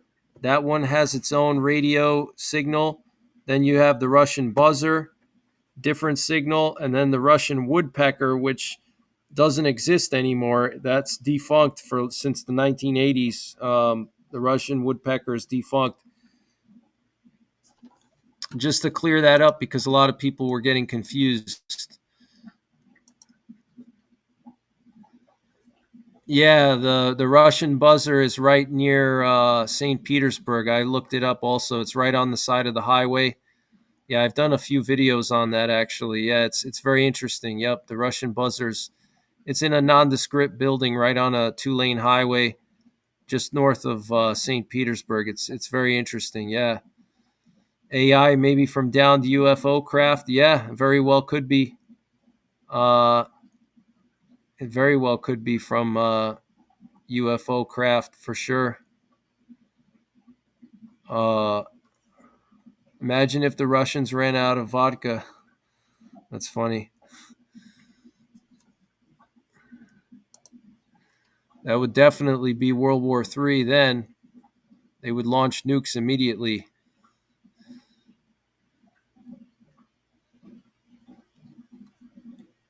I'm going to keep reading about this dead hand system. This is the least publicly understood component of the system, with no reliable information on its existence. Speculation exists that the system is fully equipped with a variety of communication systems and sensors that monitor the military situation. This system is believed to be able to track the intensity of communications on military frequencies, receive telemetric signals from the command posts, measure the level of radiation on the surface and in the vicinity, which, combined with the detection of short-term seismic disturbance, is inferred as a multiple warhead nuclear strike. The system may even be able to track people still alive in command posts. The correlation system, after analyzing these factors, may take the final step on launching the missiles. Wow.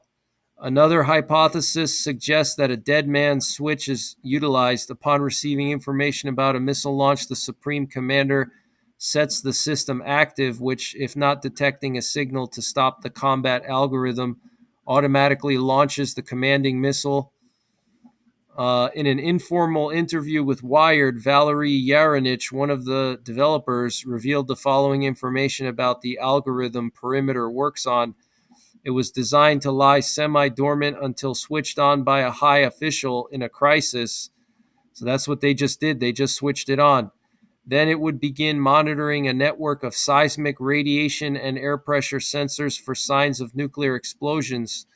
Before launching any retaliatory strike, the system had to check off 4 if-then propositions. If it was turned on, then it would try to determine that a nuclear weapon had hit Soviet soil. If it seemed that one had, the system would check to see if any communications link to the war room of the Soviet General Staff remained. If they did, and if some amount of time, likely ranging from 15 minutes to an hour, passed without further indications of attack, the machine would assume officials were still living who could order the counterattack. But if the line to the general staff went dead, the perimeter would infer that apocalypse had arrived.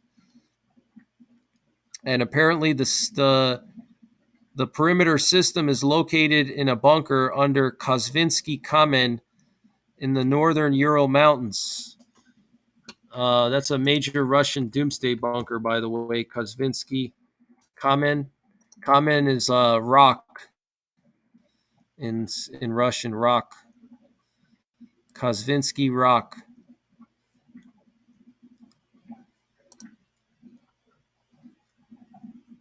See if I can use Google Earth or something, or check it out on the map.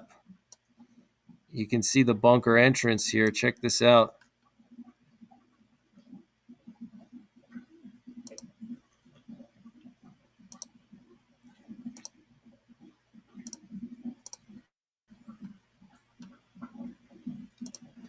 I'm going to just see if I can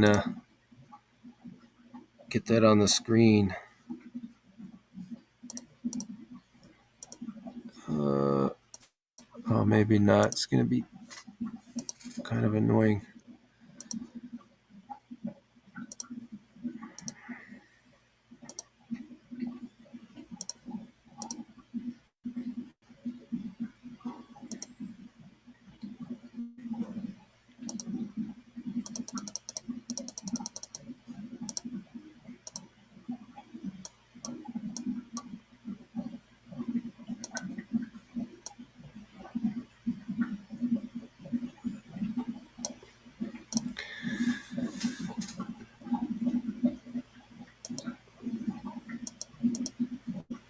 So this is Kozvinsky Kamen.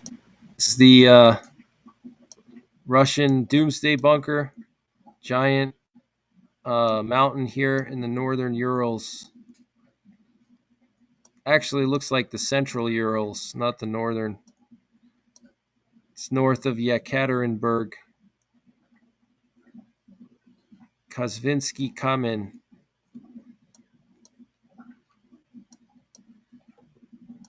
You can see the bunker entrance right here.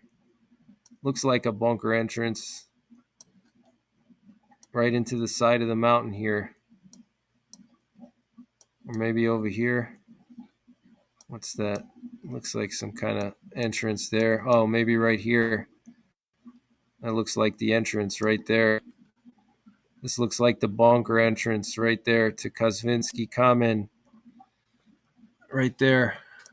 That's where the perimeter system is located.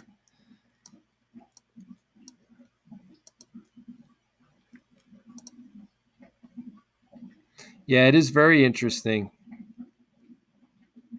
It is very interesting. The Cold War in general is one of my favorite things to read about. The Cold War was just such an interesting time. Gene W., thank you for gifting 5 memberships. Hope you're doing well. Kenneth Jackson, thank you for gifting 5 memberships. Hope you're having a good Saturday night.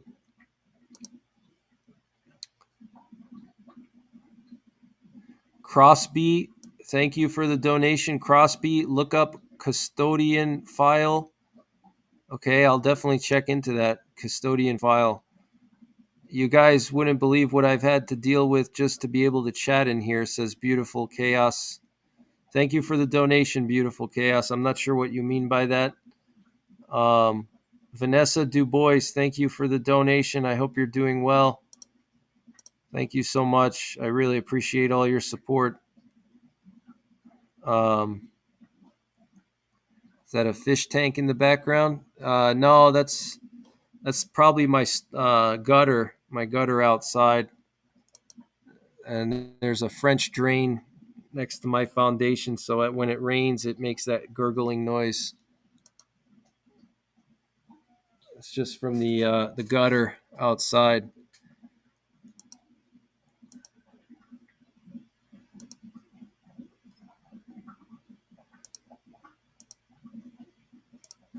You must really have your volume cranked up if you can hear that.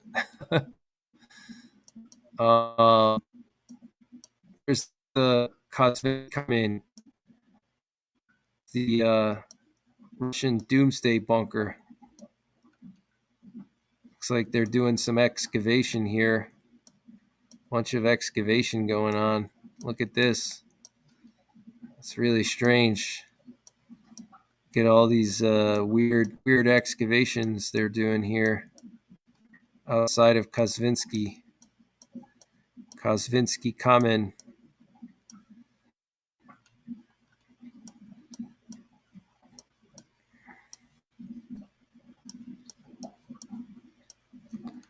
Anyway, pretty interesting stuff though about the dead hand, and just the Cold War in general is just super interesting.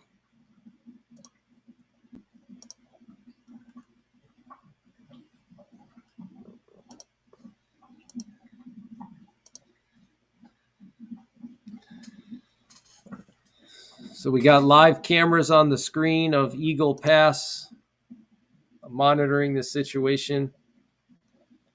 Lily Highlander says that you hear that too. I'm going to continue to monitor the situation in Texas.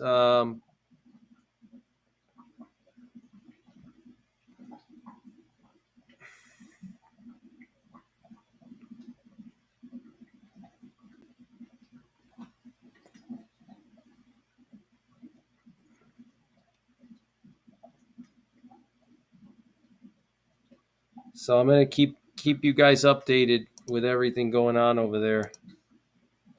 Kenneth Jackson, thank you for gifting more memberships. Wow. 5 memberships. Thank you very much, Kenneth. Good to see you. I hope you're doing well. I hope you're having a great Saturday night. Thank you so much.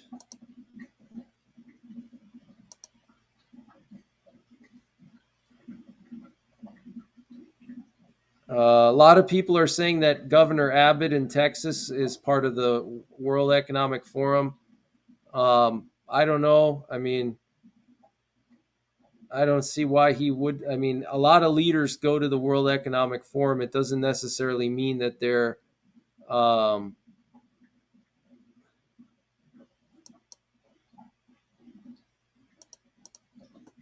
it doesn't necessarily mean that they're part of the New World Order because they go to the WEF meeting. It doesn't necessarily mean.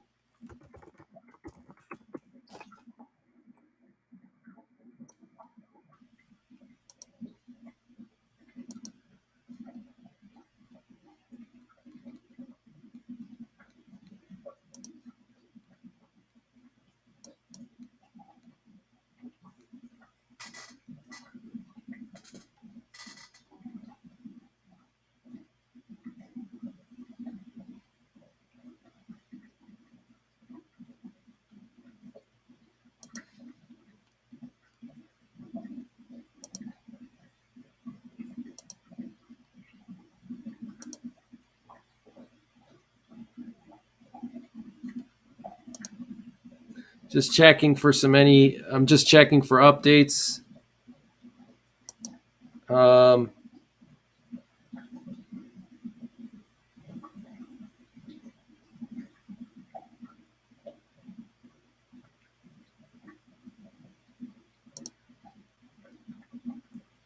A lot of people are warning about an entrapment scheme going on, that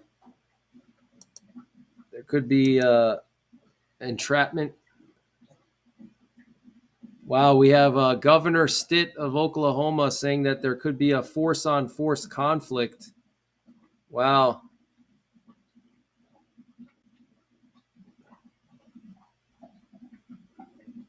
Governor Stitt of Oklahoma said there could be a force-on-force conflict here in Texas.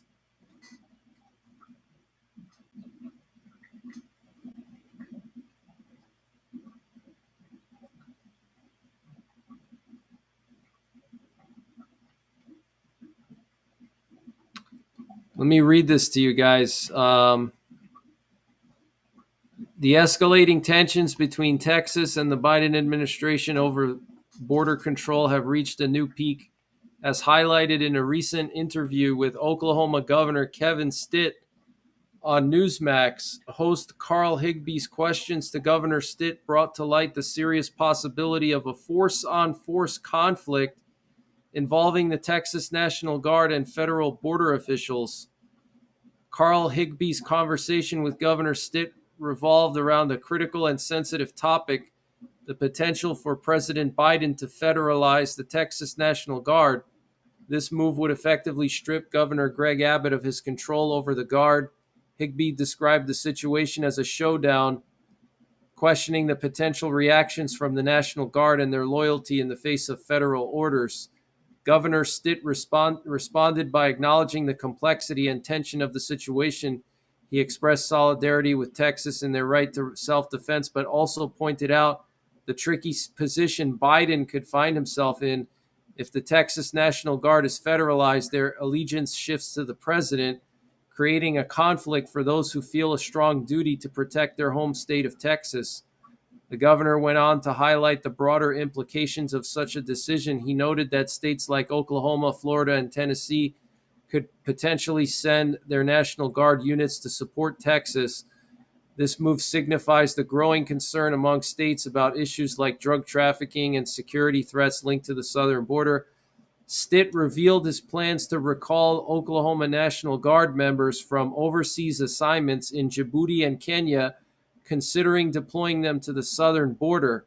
Wow, so he's going to recall some National Guard members from Kenya and Djibouti to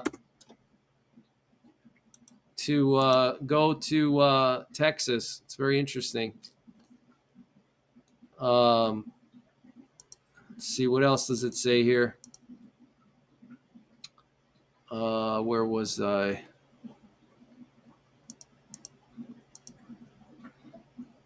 Let's see. Yeah, so pretty interesting. Very interesting that they were talking about a force-on-force conflict between state and federal forces. That could really happen, guys. It really could escalate to that level. I know some of you guys don't believe it could happen.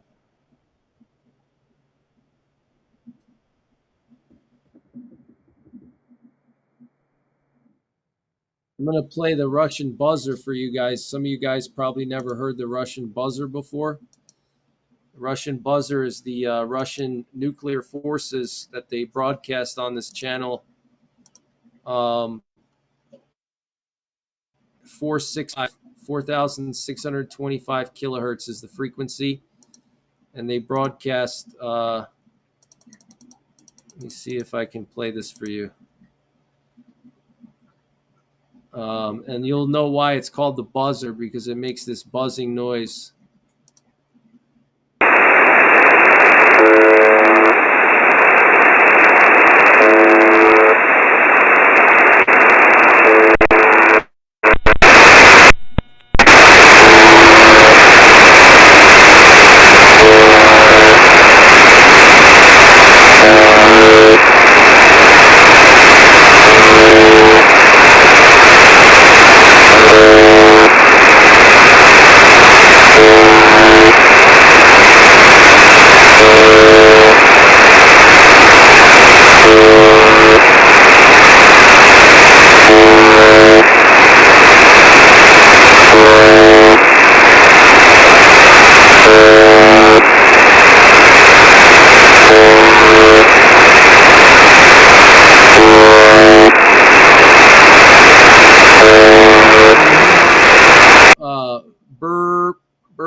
that's the Russian buzzer, okay?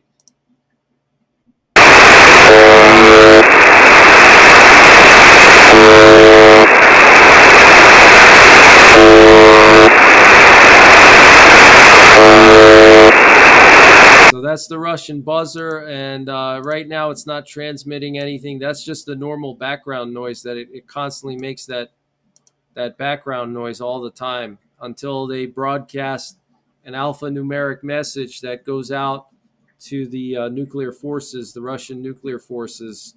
They usually broadcast them during the day. In the middle of the day or in the afternoon is usually when they broadcast.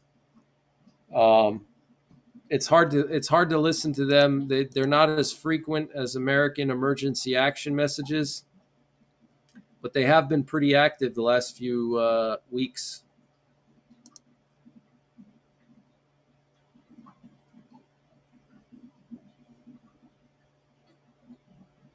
Yeah, it is. It is very creepy. Yeah, it is a very creepy noise. Yeah, sorry, I turned the volume up. I didn't know. How loud it was because it sounded pretty quiet over here on my end. So I thought maybe it was too quiet. Sorry about that.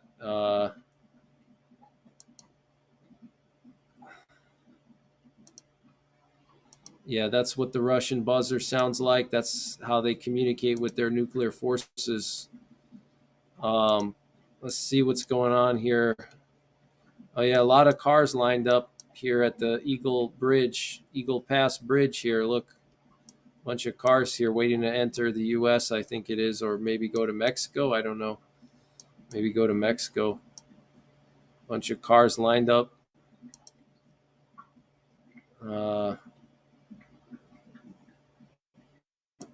Check some of these other cameras are pretty quiet right now.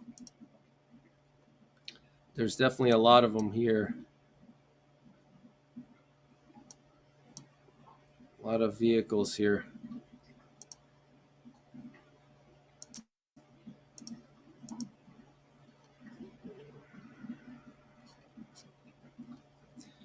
Russia shelled 10 communities in the Sumy Oblast. Russian forces shelled Ukraine's northern Sumy Oblast 15 times on January 27th, firing at 10 communities and causing over 90 kabooms. Wow.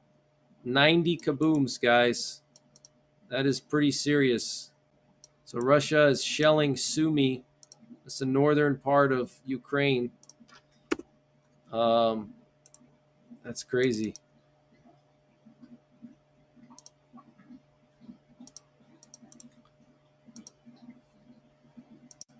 Let's see here. What else? What other information do I have?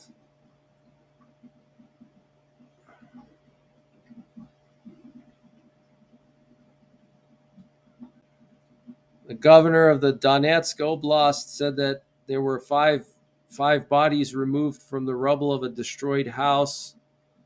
That's, I think, the house that they say Ukraine hit with a missile. They found 5 bodies under the rubble of that house. I don't know how true that is. White House confirms that Biden is going to be meeting Olaf Scholz in Washington in February. Biden is due to meet with German Chancellor Olaf Scholz on February 9th in Washington, D.C. White House Press Secretary Karine Jean-Pierre said yesterday. So pretty interesting.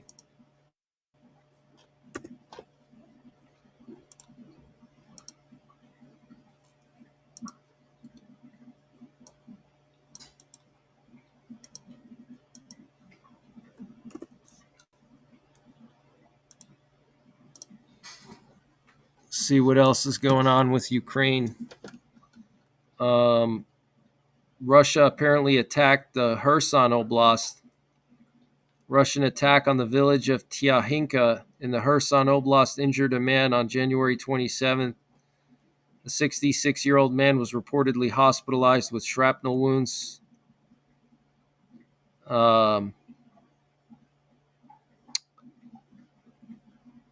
Interesting.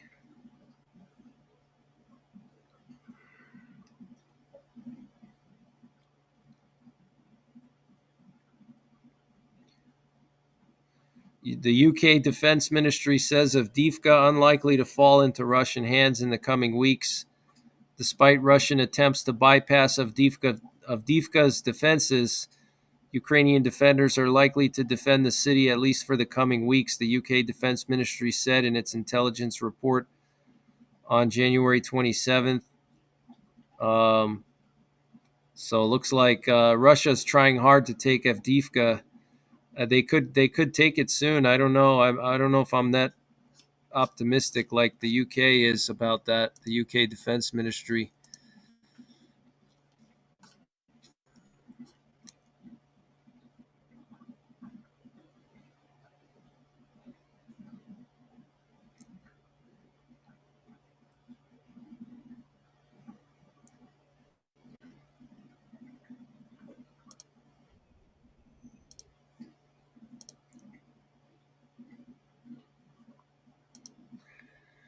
So let me see what you guys are saying in the chat here. Aldo says it's 7:35 a.m. Moscow time.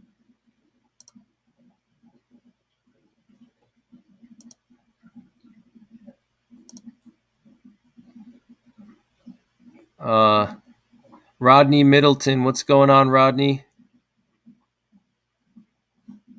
Joe Romanino, you're still up? Good to see you if you're still here.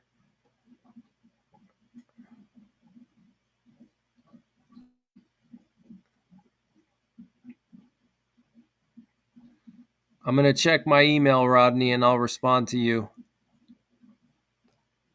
Oh, they have the website for the convoy? Okay, let me get that up on the screen. This is that truckers convoy. Interesting.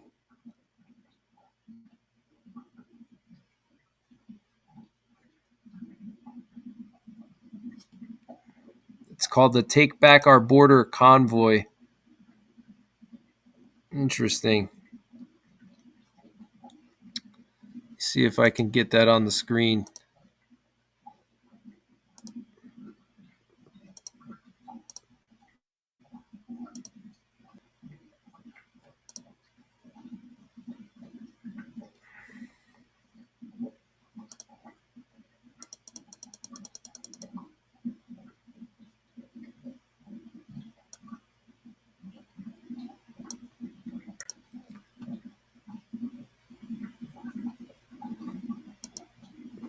Take our border back, peaceful assembly and prayer. Looks like this is some kind of, I don't know if this is the actual, yeah, it looks like this is the one. January 29th through February 3rd. Take our border back. So that's going to be Monday. That's going to be this whole week, Monday through Friday. Let's check out the map. They have a map here. So this is the actual map. Convoy 1 is going to be going from Virginia Beach to Texas. So they have some of the maps here. Looks like they go from Virginia Beach down I-95 to Jacksonville, and then they go across the southern Gulf Coast, or the Gulf Coast, and then there's another convoy that goes from, looks like, Austin, Texas, through San Antonio. There's another convoy that goes from Yuma, Arizona, all the way to Dipping Springs. And then there's one that's going from California, Southern California, all the way to Yuma, and then from Yuma to Texas. Pretty interesting. Wow.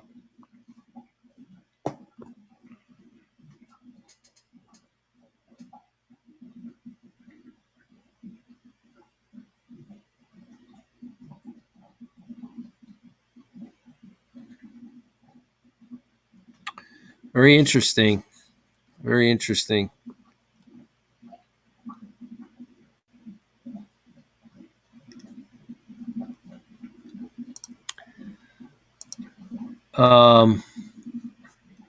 What's going on, Papa G?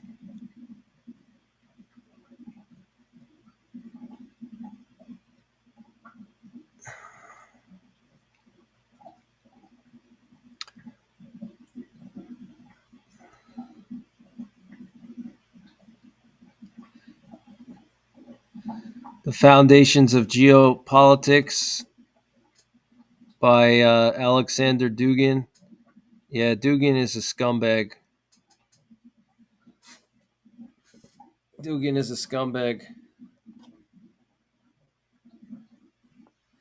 Gary Aldrich says, I bet there's not one single redneck in that convoy. That's funny. Christy Lee, thank you for the donation. We are truly living in the end times. Keep looking up for Jesus' return. Thanks, Greg, for all you do to keep us informed. My pleasure, Christy. Thank you so much for the donation. I really appreciate it. Thank you. And I hope you're having a great Saturday night.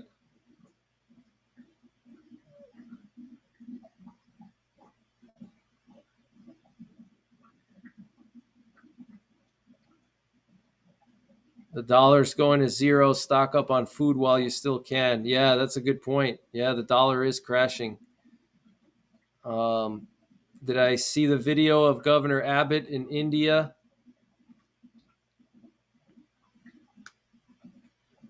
Yeah, I saw the video of him in. India. I don't know. Well, Sheba, yeah, Sheba, the goddess of war. That's interesting. Maybe he was getting a blessing from the Indian, Buddhist monks or something, and they were blessing him. I don't know.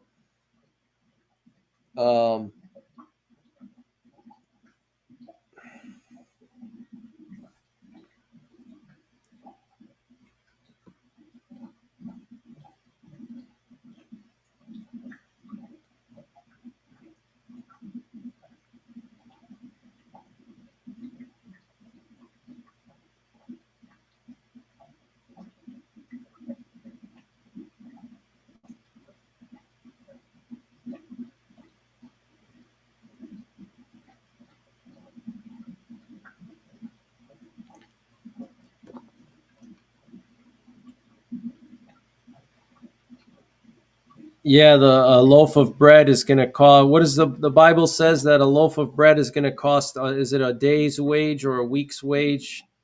I can't remember. Is it a loaf of bread is going to cost a day of work or a week of work, something like that?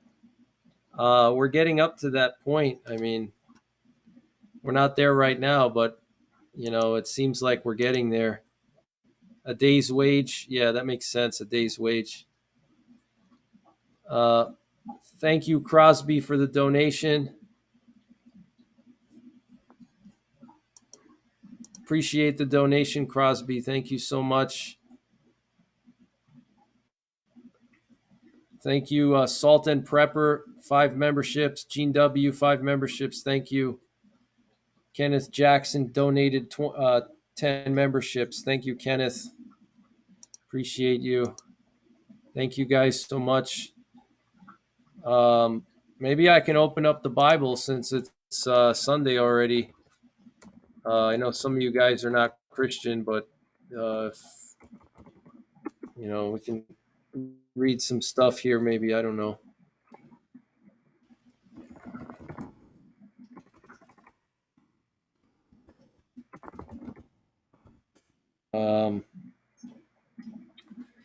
So I think I might actually wind down the live stream and get some rest. It's pretty late here. I'd like to stay up all night, but I was streaming all night last night, and I need to get some rest. Operator 357 says Florida State Police showed up at Shelby Park earlier. Okay, that's good to know. Thank you. And I know Idaho is sending their state police also. Do I prefer brass or steel case? Obviously, I prefer brass because I'm a hand loader. With brass, you can reuse. Steel, you can't really reload steel. So I prefer brass. But if you're not going to hand load, I guess it doesn't really matter.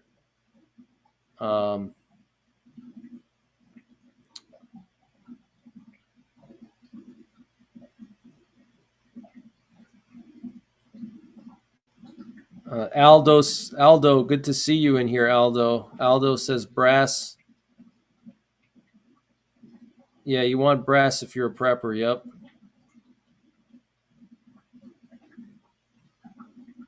End the broadcast with an enlightening passage. Yeah, that would be a good one. Yeah, we could go to the book of Matthew.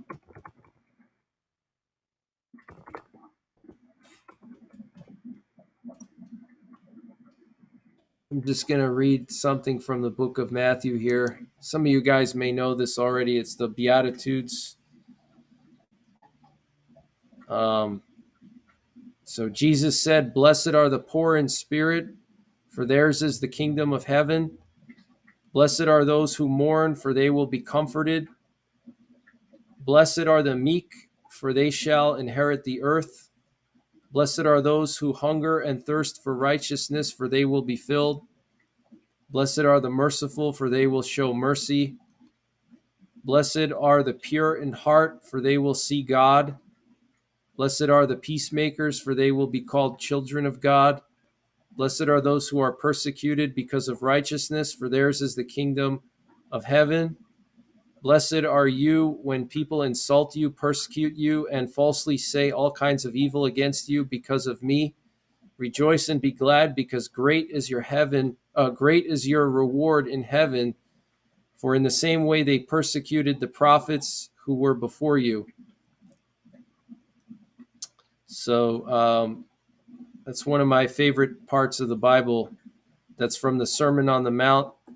That's what Jesus said to his disciples on the Sermon on the Mount, in the Sermon on the Mount.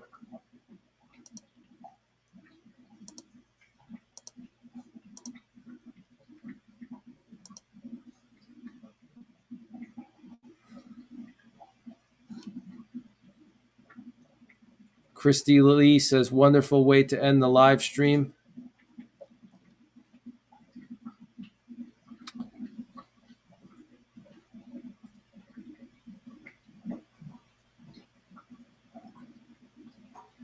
Lula says, "Thanks, Greg. I've been up most of the night in France, getting up now at nearly 7 a.m. Glad you kept me company with so much information. Stay safe." Thank you. Wow, France, that's incredible. I've always wanted to go to France, tour the countryside, go to Normandy, see Normandy. That would be cool. So I think I'm going to shut it down. I hope you guys get some good sleep tonight. I'm going to try to relax a little because there's going to be more breaking news tomorrow to report. So how long was my wait for the suppressor? I have several suppressors. Some of them took longer to get. Some of them were faster. The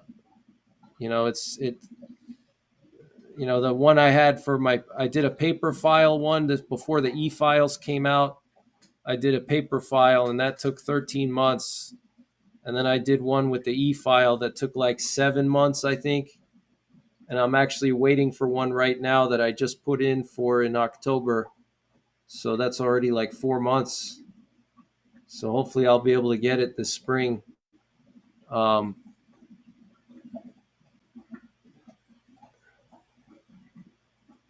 So have a good night, guys. Thanks for all your support. It was great to hang out with you. I hope you guys relax and enjoy the rest of your night. I'll probably be back tomorrow with more breaking news. I'm not sure if I'll go live or not. We'll see. But definitely we'll have some breaking news. So Mary Beth Hammond says, "You bet there will be more news." Yeah, it's never ending. So got to be fresh and ready for the next batch of news coming in tomorrow. Have a good night, cats. Thanks for staying up. Thanks for moderating. Aldo, Rodney Middleton, Campbell Clan, Gene W., thank you so much. Steve Rogers, Angela Dunn, Tactical, Matt Foley, Nebraska Lady Prepper, good to see you. Have a good night. So take care, God bless, and don't forget the 3 Ps: prepare, practice, and persevere.